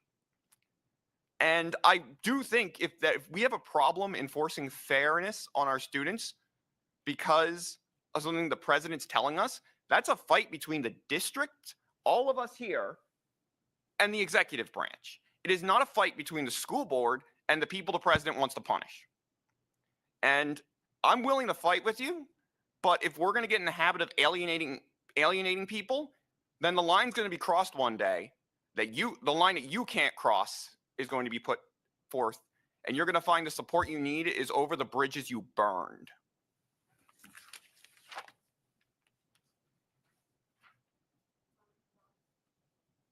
Sandra Gonzalez, sorry. Oh, it's been a busy day. I apologize if I'm wrong about the attendance, is the 6th day for illegal excuse or unexcused absent. I apologize. I assumed it was 6 days. So there you have that. On the tax increase, you know, there was a movie in 1944 called Gaslight, where the husband, the reason it was called, why we use that term, is he would turn down the gas lighting and try to convince his wife that there was no change so he could trick her into thinking she was insane. And that DEFCON slide, I had gotten calls early in the day before the meeting. I was at my grandson's choir performance that evening and couldn't make the meeting, but did watch it. I had gotten calls that day about some of the positions that were, I think, deliberately put on there. They're obviously not positions that were going to be cut. And I said to the one person that called me, your position certainly wouldn't be cut because every teacher in this district's hair would be on fire if your position was cut. I think that was deliberate. I think it was meant to strike fear in the hearts of people that they were going to come after you for these positions. I thought it was interesting that one of our members brought up, why aren't there any administrative cuts on there? And think about that because there's a lot that could be looked at. I know none of them are going to be easy answers and certainly not a financial wizard. I know we could use a little bit of Doge that is going on in Washington and things that are being looked at, thinking outside the box, perhaps coming up with answers that to problems that this is always the way we've done it. Well, now here's a new idea. I'm sure you guys will figure it out. With the sports issue, I want to encourage you guys to continue to tighten that up because I guarantee you something. If there is a biological male playing on a female team, where is that biological male changing? Is he going to be in the locker room with our girls? Are our girls going to be forced to change in front of other students that have other biological parts than theirs? We saw that one father come in here whose daughter was in one of the high schools, and in the official girls' bathroom, a boy come in and would not leave. And when that daughter complained to staff, she was poo-pooed. Then the father emailed staff and he was poo-pooed till he ended up here at a meeting. I guarantee you that that this is going to be a problem. And you want to see lawsuits. Let me tell you something. I have a granddaughter in this school district. If I find out there was a boy with biological parts changing when my granddaughter's in a locker room changing, and she's forced to co-ed with them at that level, you're going to see some lawsuits. I implore you guys to dig really deep to figure this out. And I do think you are getting national help. You're getting global help. If you look what's happened globally on this issue, people are waking up. Man, there's been boy and girl since the dawn of time. Thank you. Mrs. Brent, Dr. Stoltz? I would like to clarify, I believe a response that Mr. Gay gave, if I understood your question correctly, about absences and what requires a doctor's note. The policy that was approved this evening is a maximum of 6 days, period. Oh, it is. Whether it is by parental note or not. After that, it requires a doctor's note. Yeah. Yeah, or yeah, medical. Yeah. There, just for what it's worth, there is a provision in that policy that is sort of the out, if you will, for families that cannot get a doctor, get an appointment or something of that nature, of consulting with the school nurse. And if they are sent home as a result of being seen by the school nurse, that would count. Okay. Dr. Stoltz, are there also exceptions in there for like long-term illnesses like mono and stuff? Yeah, sure. We, in that scenario, right, that would be covered by a doctor's note and for the period of that. So we're not going to, we're going to treat that more of as an occurrence. Right. How about that? Yeah. Thank you. Terry Mickle?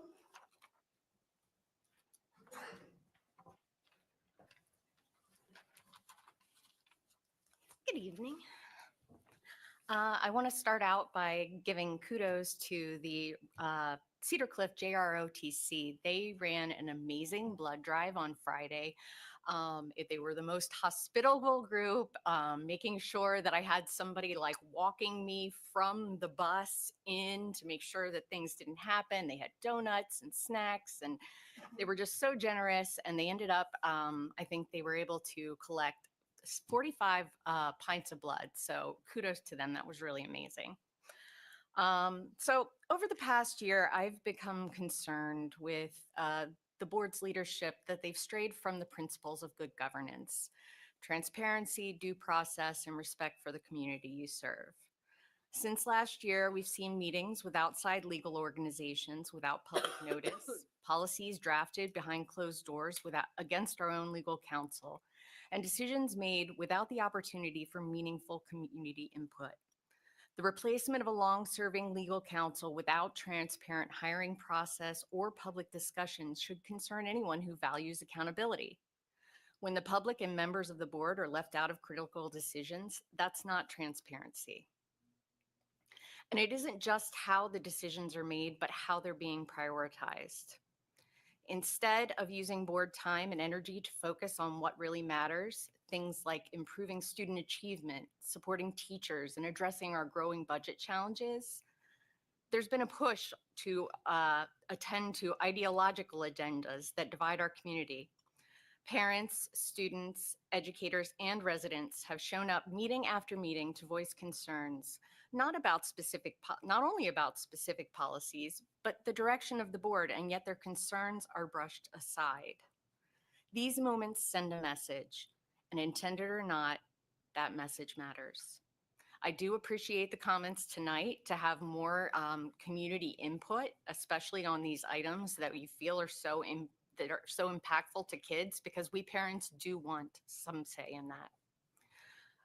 We've seen an athletics policy return to the committee this week due to it needing more work, and yet it's simultaneously on the policies committee's agenda and an information item on the board agenda. The community hasn't even had a chance to review and comment on the updated version of the document. This procedural abuse of suspending rules to expedite partisan decisions, working with controversial outside groups, and making major changes without RFPs or stakeholder feedback is not how a functional board operates. It just erodes trust. I urge you to step back, commit to a transparent, inclusive process, and focus on what our students truly need. Thank you. Madam President, I believe there's still one more blue card. Heather Keller. Heather Keller.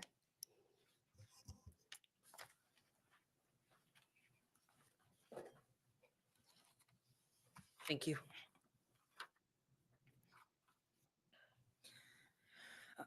As the community reviews the sex-based distinction in athletics policy before it goes to a board vote next month, I want to comment on two things that were said during the policy committee meeting earlier this evening. First, when it was said that the policy doesn't discriminate against anyone, I believe that another part of that was forgot to be added to the last part of that statement. That would be except for transgender, intersex, and non-binary students.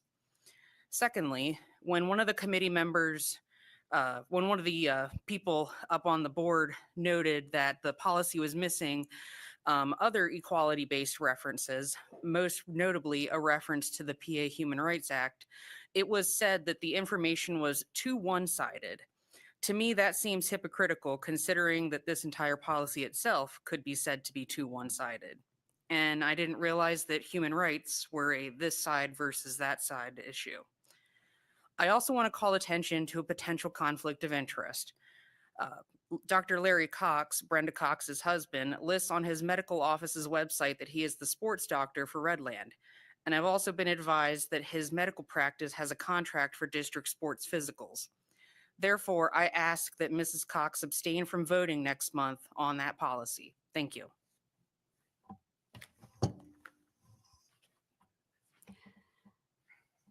There being no further business, I declare this meeting adjourned.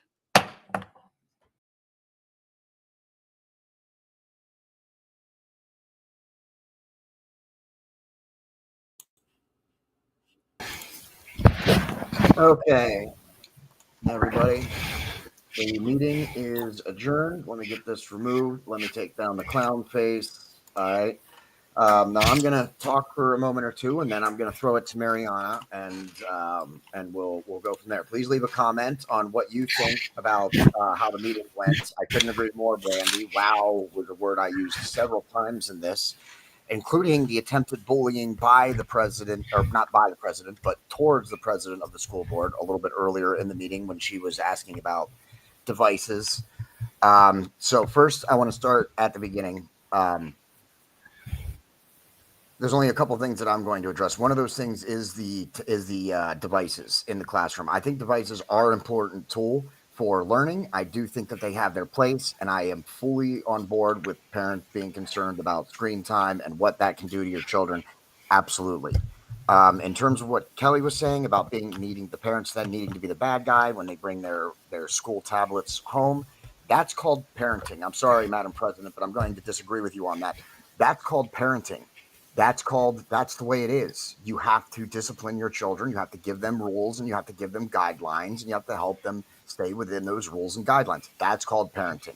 Okay. And there is a serious lack of parenting. And there's a lot of people that think schools should be doing the parenting. It is not their job. That's also part of this problem that schools are having right now, where schools are actually being they have to make decisions because the parents aren't doing it. So it has to be an equal.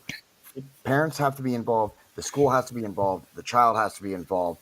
And guess what? You're never going to make everybody happy. Someone's always going to be upset. So in regards to the devices policy, I think that devices have a place in learning. Absolutely they do. I'm sorry. That's just the way it is. It can make things a lot more interactive. You can do things with them. I'm for tablets and devices, computers being part of the learning process. But that's not the only thing that should be part of the learning process. Of course, there has to be reading and writing and actual face-to-face teaching. It's all encompassing. You can't just pick one thing. Oh, the tablets will do the teaching. No, they won't. It takes everything. The students and the teachers and the It's parents. a little bit more than that, Jonathan. It's a little bit Okay. more than that, Jonathan. I understand what you're saying, but I'm going to have to agree to disagree. Okay, Oh, the that's fine. issue That's is great. this, and this is what it comes down to. A lot of the kids, okay, are using on the devices in school and at home, and a lot of teachers have been complaining about it. These tablets and these tools in order to have AI do the work for them. Okay, so basically AI is doing the teaching, but hey, maybe AI is not teaching them pronouns. Maybe they're learning it something. Who knows? But in reference to the tablets, okay, yeah, there's a hefty price that comes with them. And this is the issue. Okay. There's a hefty price that comes with it. And for a school district that is broke as a joke, because they don't want to say it, but I'm going to say it. They are broke as a joke. And a school district that's putting, all this financial burden on the taxpayers, that's no longer acceptable. We have to find where to save money. Then if one of these kids are saying, when 2020 started, they gave them tablets. So there's some kids and they gave them computers. There are some kids that have these computers back from when the COVID scamdemic started. So as a car or as any other any tool, because you've had computers and laptops yourself, they start to deteriorate. Okay. Yeah, of So course. if these computers start to deteriorate, okay, and they stop working, or God forbid the kid, dropped it and it cracked, they want to charge these parents as though that piece of item that we already paying by our tax money, okay, Gotcha. they want to charge the parents as though it's brand new. So there's a lot of frivolous spending. They already have laptops. Do we need tablets? No, they all have laptops. All of them. And as the kids come into school, they're given new ones, the new students. Okay. I'm all for, it's their responsibility to upkeep it. I get that. But after a while, these things start wearing down. Okay. And then we have become so dependent. These students have become so dependent. Listen, these computers, there's a parent that we haven't seen in a while speaking, and that's Dora Polk. And she has spoken many times about these laptops because while in school, okay, these kids are putting up YouTube, seeing music video, playing games, and we have reported it. Some of our parents that we found out this is happening have reported it about our own kids. And the IT has the nerve to say that there's no way that they can stop that. Okay. Yeah. So Now, if it's being go ahead. used for study is one thing, but it's being used for other, nefarious reasons. And there's a big, a big price tag that comes to it that we can no longer afford. Yes. Now, I will absolutely agree with you on some of those points. Okay, in terms of charging parents if they become lost or damaged, which because the parents are already paying for the original one. Why should they have to pay for the replacement? And I'm not saying that they should have it all the time. And I understand screen time. I'm just saying, just like in terms of education, it's a tool that can be useful. So I do think that tablets can be useful in And it's terms not of being used learning. though, because it's a tool that's being used. Jonathan, it's a tool that's being used for indoctrination. I'm gonna tell you right now. Okay, I mean, because you're not. this tool, they have kids. If they want, okay, let's say current affairs. Let's say talk about current affairs. Okay, I can tell you about my own boys. They're given an assignment for current affairs, and they are referred to CNN. They're referred to Fox News. Okay, this is the current affair, things that are contaminated, political, which we know is not good. Okay, so they're being referred to sources that are not reliable, and some of these sources, when the election that Biden stole, okay, happened, some of these sources were indoctrinating our children, okay, that Biden won, that Donald Trump is a fascist, that Donald Trump is a communist, and these were the assignments they were coming with using these tablets. So what's wrong with getting the traditional, books like we had before all this I COVID just want stuff? to I just want to started? be clear and make sure that everybody knows where I stand on it, because especially with Brandy's comment, I just want to make sure that people don't think that I am a proponent of only using tablets or of them even bringing them home necessarily. Okay, my only point was that I do think tablets, computers, devices like that are a tool, and they do have a place in the classroom, and they can help kids learn. That's really the only point that I'm making. Of course, just like with And I anything, won't you have to disagree be with you there. really. I won't disagree. Oh, you I won't won't disagree. disagree with you Okay. there. No, I don't disagree with you there. Yeah. No, but what I disagree on, okay, that point, and you're right, if it's used properly, if it's used for education, traditional education, I don't know, go and search, the parts of an atom, okay, or a molecule, great, cool. But go and do an assignment as to why Donald Trump is a fascist. Okay, No, and why yeah. America, was never a republic, and this is the stuff that they're pulling up on these laptops, and Yes. parents I only mean, found out here in the West Shore School District after 2020 hit.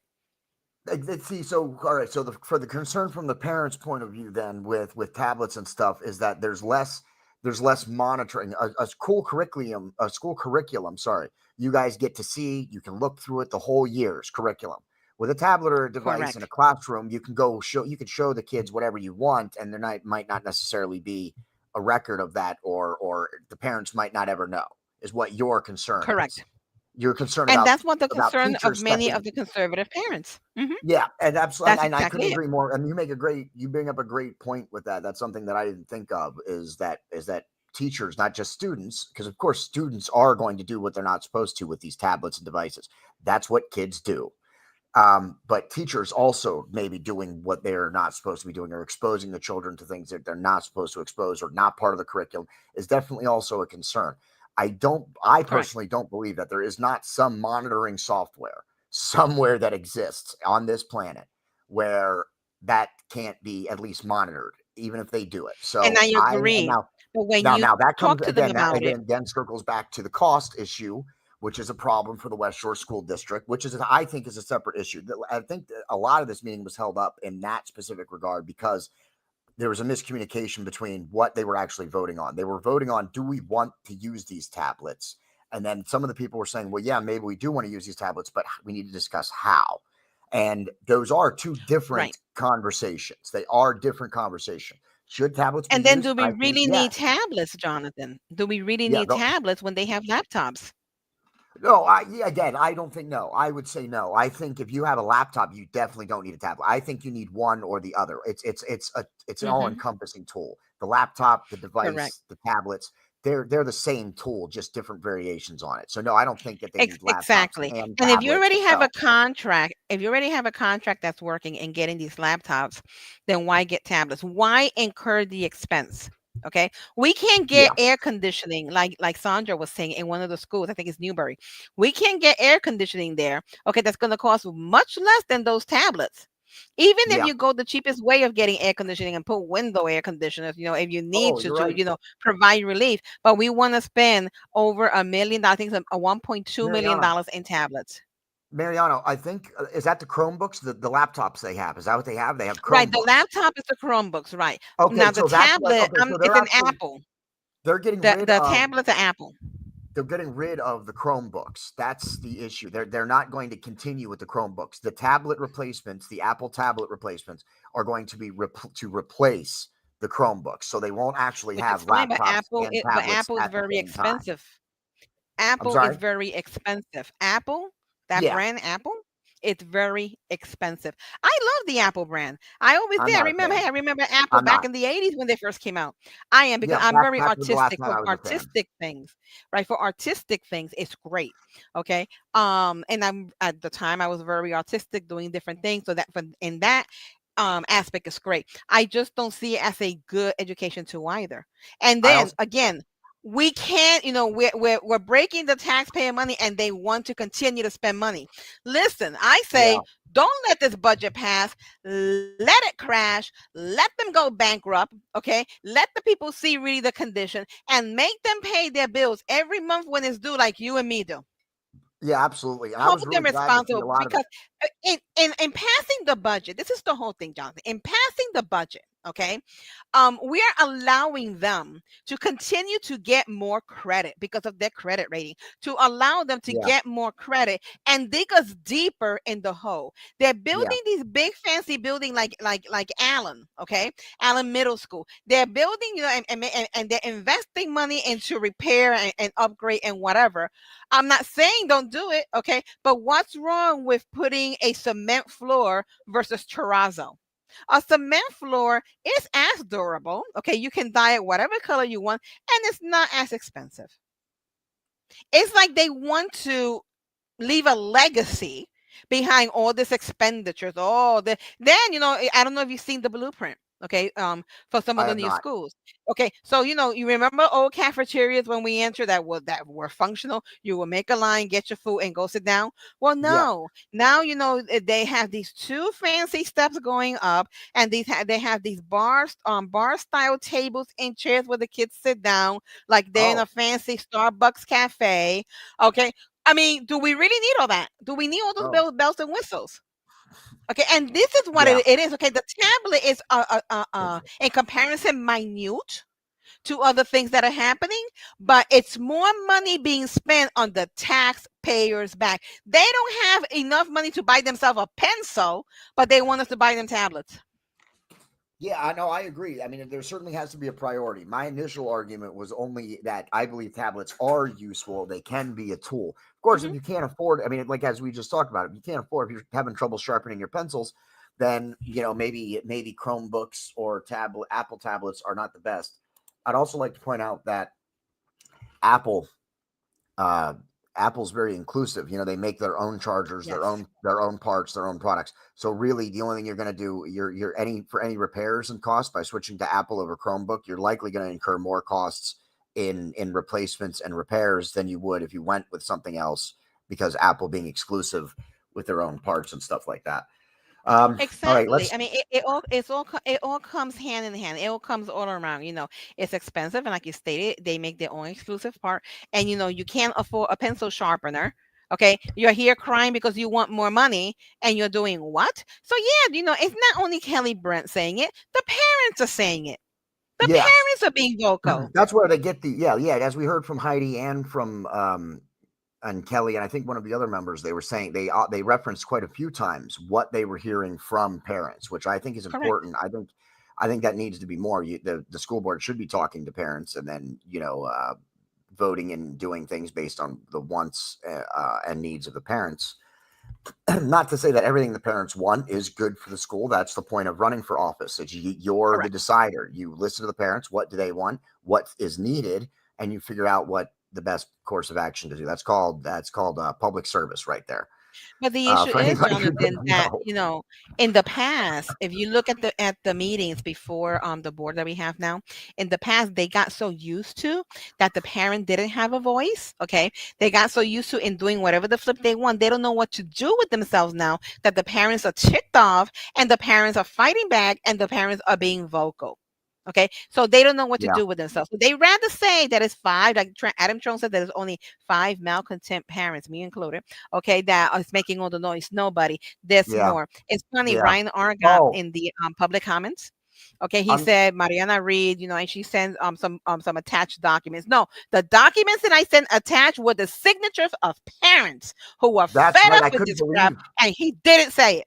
Yeah, I And could not we believe that put they down didn't the say that when I name. heard that. Right. He skipped We right put down over the it. name of every parent. And then he had the nerve to contact me today, okay, earlier today. He had the nerve to contact me and say, well, do you want me to mention this in the special comments section at the meeting? I'm like, well, Einstein, why do you think I sent it to you? And we Yeah. made it our business to denote the name of the parents and attach the signatures. And he just And made it seem, and this is why we do not Yeah. like to send electronic. If it's the left, he'll give the name, he'll read the whole Yeah, he email, does but do let it that. be a conservative.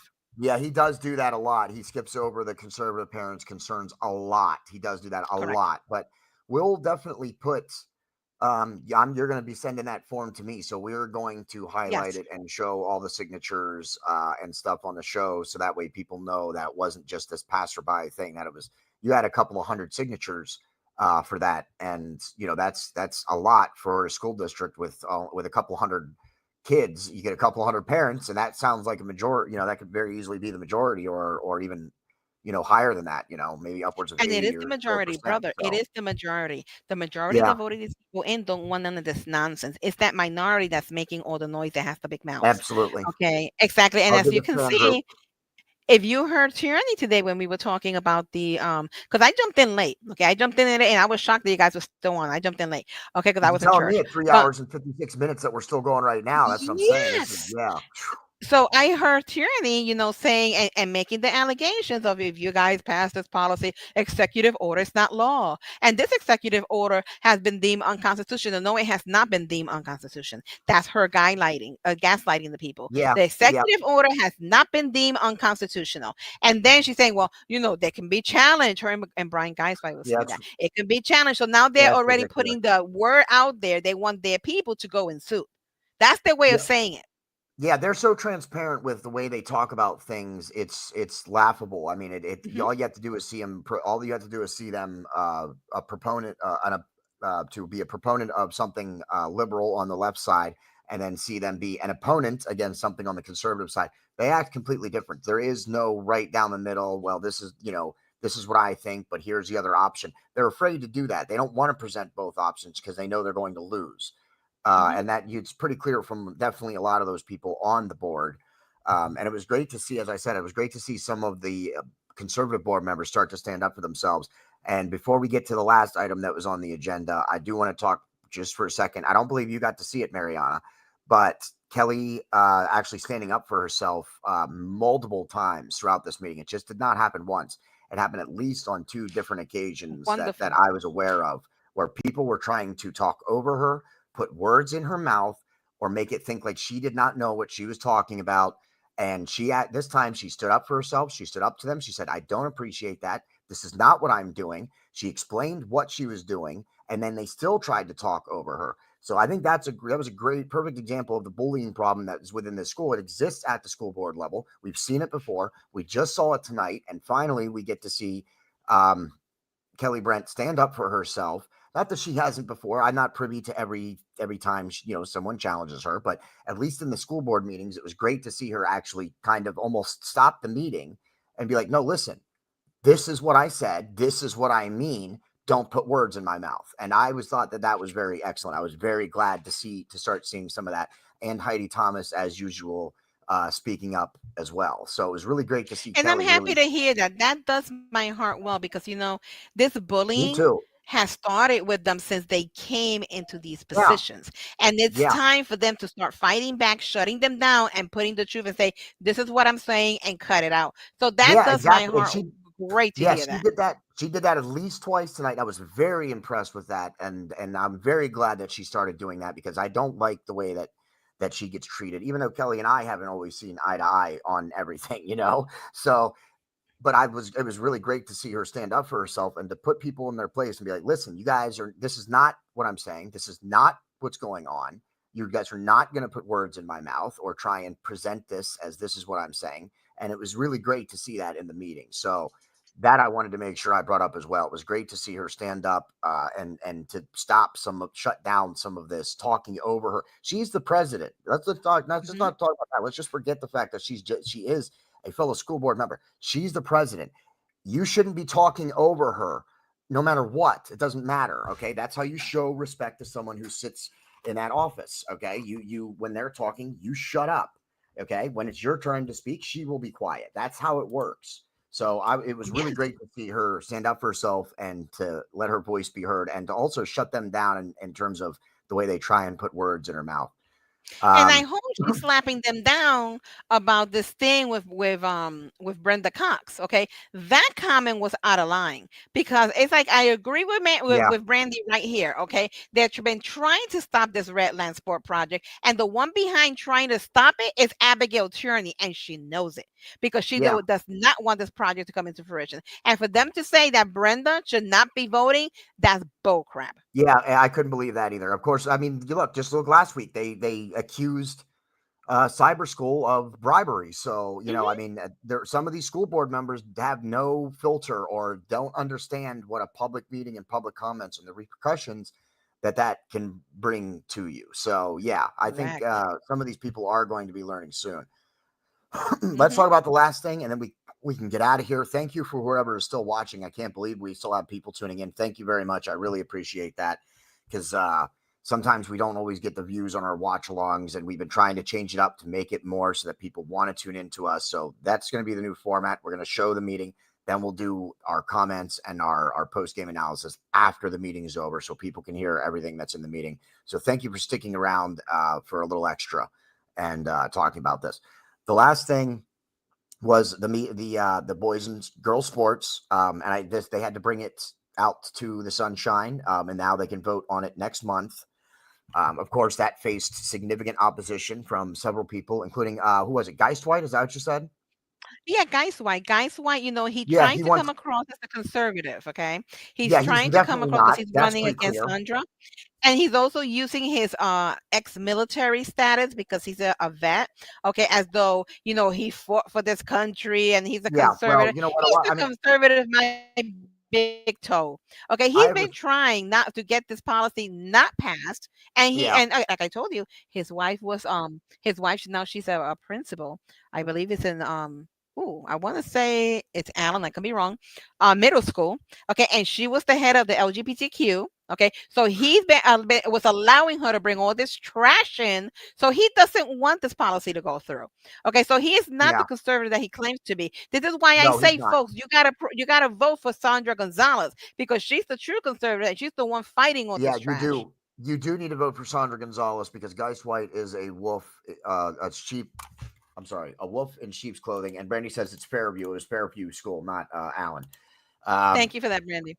And yes, thank you, Brandy. Sorry you couldn't be in the studio tonight, but thank you for tuning in and giving us some, for providing us some facts with your comments. Yeah, I couldn't believe.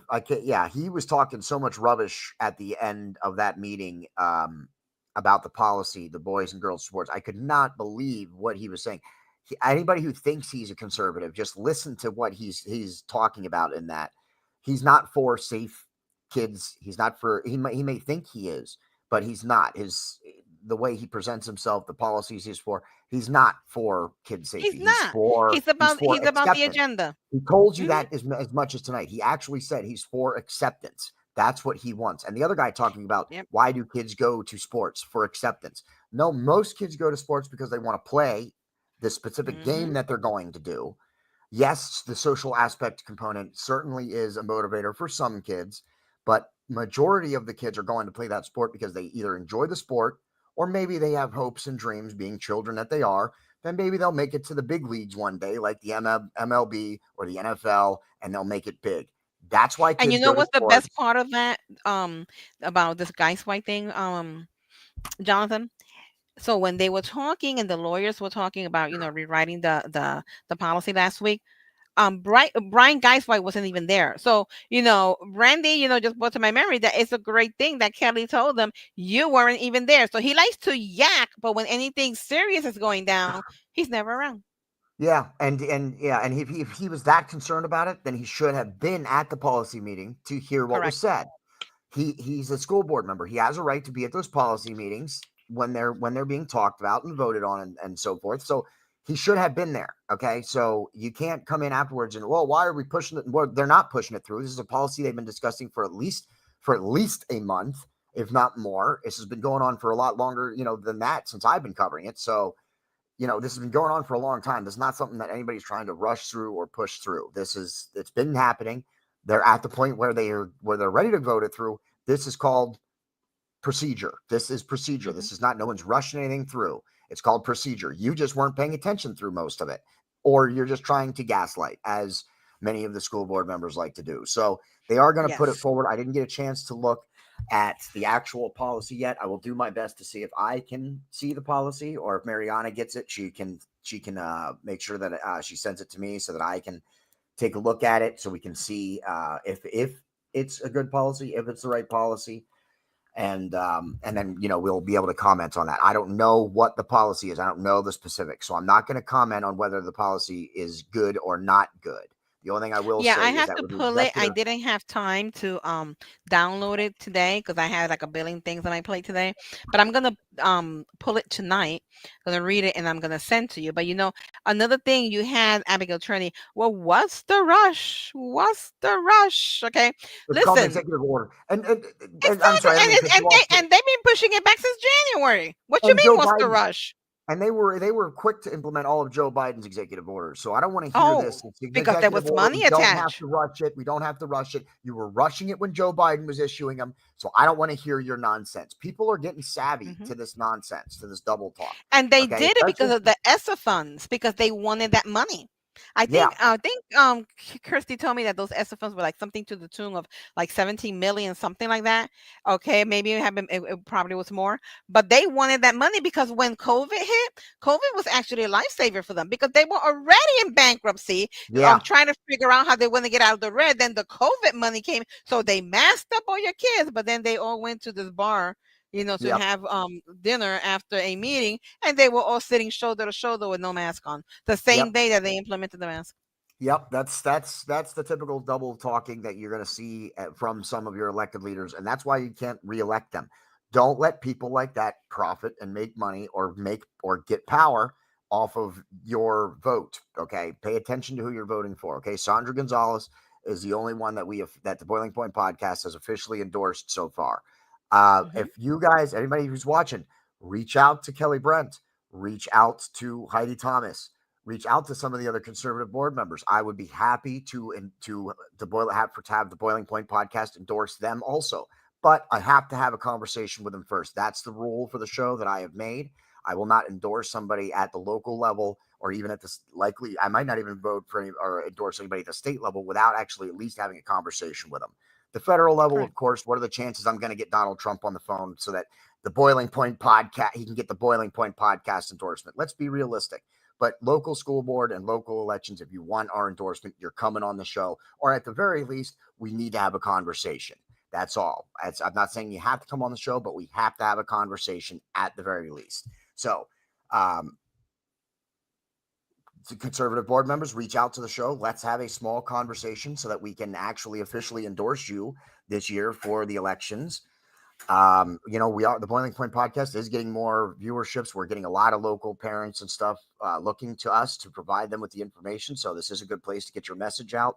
Sandra Gonzalez has been on an episode. She'll be on another one because we didn't get through all the topics we wanted to discuss. So, reach out to us. We can help you. We can talk about the issues and, we can get everything out there in the open. Mariana, I have been doing this for 4 hours, 9 minutes, and 15 seconds. I am spent, even though I wasn't talking the whole time. Anybody who tuned in knows that I was doing tickers and visuals. I was looking up information. I was following along with the outline. So I was working this whole time, and I'm ready to take a break, actually, because I need to take just 15 minutes and step away. So 10:30 at night. Thank you for anybody who's still joining us. Is there anything else you wanted to bring up, Mary, before we close it out? Well, I want to remind everybody that we are having the prayer walk now on April. Casey, the prayer walk is April 26th. April 26th at 10 o'clock in Redland. We're going to be meeting in the parking lot. Okay, because we have to pray and bring these strongholds down that's holding the West Shore School District captive. And lastly, Brandy, thank you for being a champion and being there all the time for us. And I want to wish everybody in the West Shore School District or the parents of the West Shore School District a very happy Easter. Okay, he is risen. Hallelujah. He still sits on the throne and he will come back. Maranatha. So happy Easter. Yes, absolutely. I'm glad you said that. Thank you for reminding me. I got so many things on my plate. I forget sometimes that's Easter, even though we did post our Easter episode. Our Easter episode is posted. Go check it out with Pastor Gavin. We post an Easter episode every single year. And the best part is that we don't talk about the same thing. It's not the same episode. We don't bring you the same episode every year. It's different points, different topics about what Easter means and what it's about. So tune into this year because it was another really great year, very informative. So, and if you want to know what Easter is really about, don't just go watch one of our episodes. You have to go watch them all because, as I said, we talk about different points and different aspects of it. So the only way to know is to watch them all. Don't go back and watch some old ones because they're good. There's no time frame for them. Any content with Pastor Gavin is usually relevant at all times. So and it's accurate, scripturally accurate. Okay. Yes, absolutely. I know Pastor Gavin, he is a wonderful teacher. And you really want to feed your soul and you really want to get to the meat and bone of the scripture. That's the teacher you want. Yeah, absolutely. Pastor Gavin is great at helping present the scripture in modern day terms so that you can understand what it means and how to apply it in your life. And that's why you want to go check out him on YouTube as well. He has his own channel. In addition to doing stuff for us, he has his own channel where he does his sermons. He's also the most consistent content maker you're gonna find out there. There's only about 2 weeks every year. He posts episodes like clockwork. 50 out of 52 weeks a year. You're not going to find a more consistent podcaster or content producer than Pastor Gavin. So go check him out. Listen to his sermons, share them out, leave a comment. He's just gone over 100 followers or subscribers on YouTube. We just helped him reach over 100 subscribers. He's finally in triple digits. So let's get it going again and try and get another run going. Marcus Frederiksen is going to play us out. He does the music. Go check out his channel, reverbnation.com/Marcus Frederiksen. Share out your favorite song and tag us in the post. Also, our storefront, bonfire.com/store/the Boiling Point Podcast. We have a lot of new products out. I haven't gotten a chance to buy any myself, but we got a lot of new products out. Go pick some stuff up, support the show, and please share it out. Leave a comment. All of that right now. There's people watching. If you haven't hit that like button, if you haven't hit that reaction button, do it right now. And then right after that, hit the share button, because that will help us grow and to reach more people. Until next time, Mariana, I'm sure you'll be up maybe in the next week or two with another Watchdog report, and the Boiling Point Podcast will, of course, be around doing the local school board stuff, but look for us to start getting back into some national coverage and to some national politics and some national conversations as well over the spring and summer, where we will continue. I mean, we're cranking on all cylinders and we're not going anywhere. So, Mariana, until next time, I am your host, JD, and that's the end. Good night.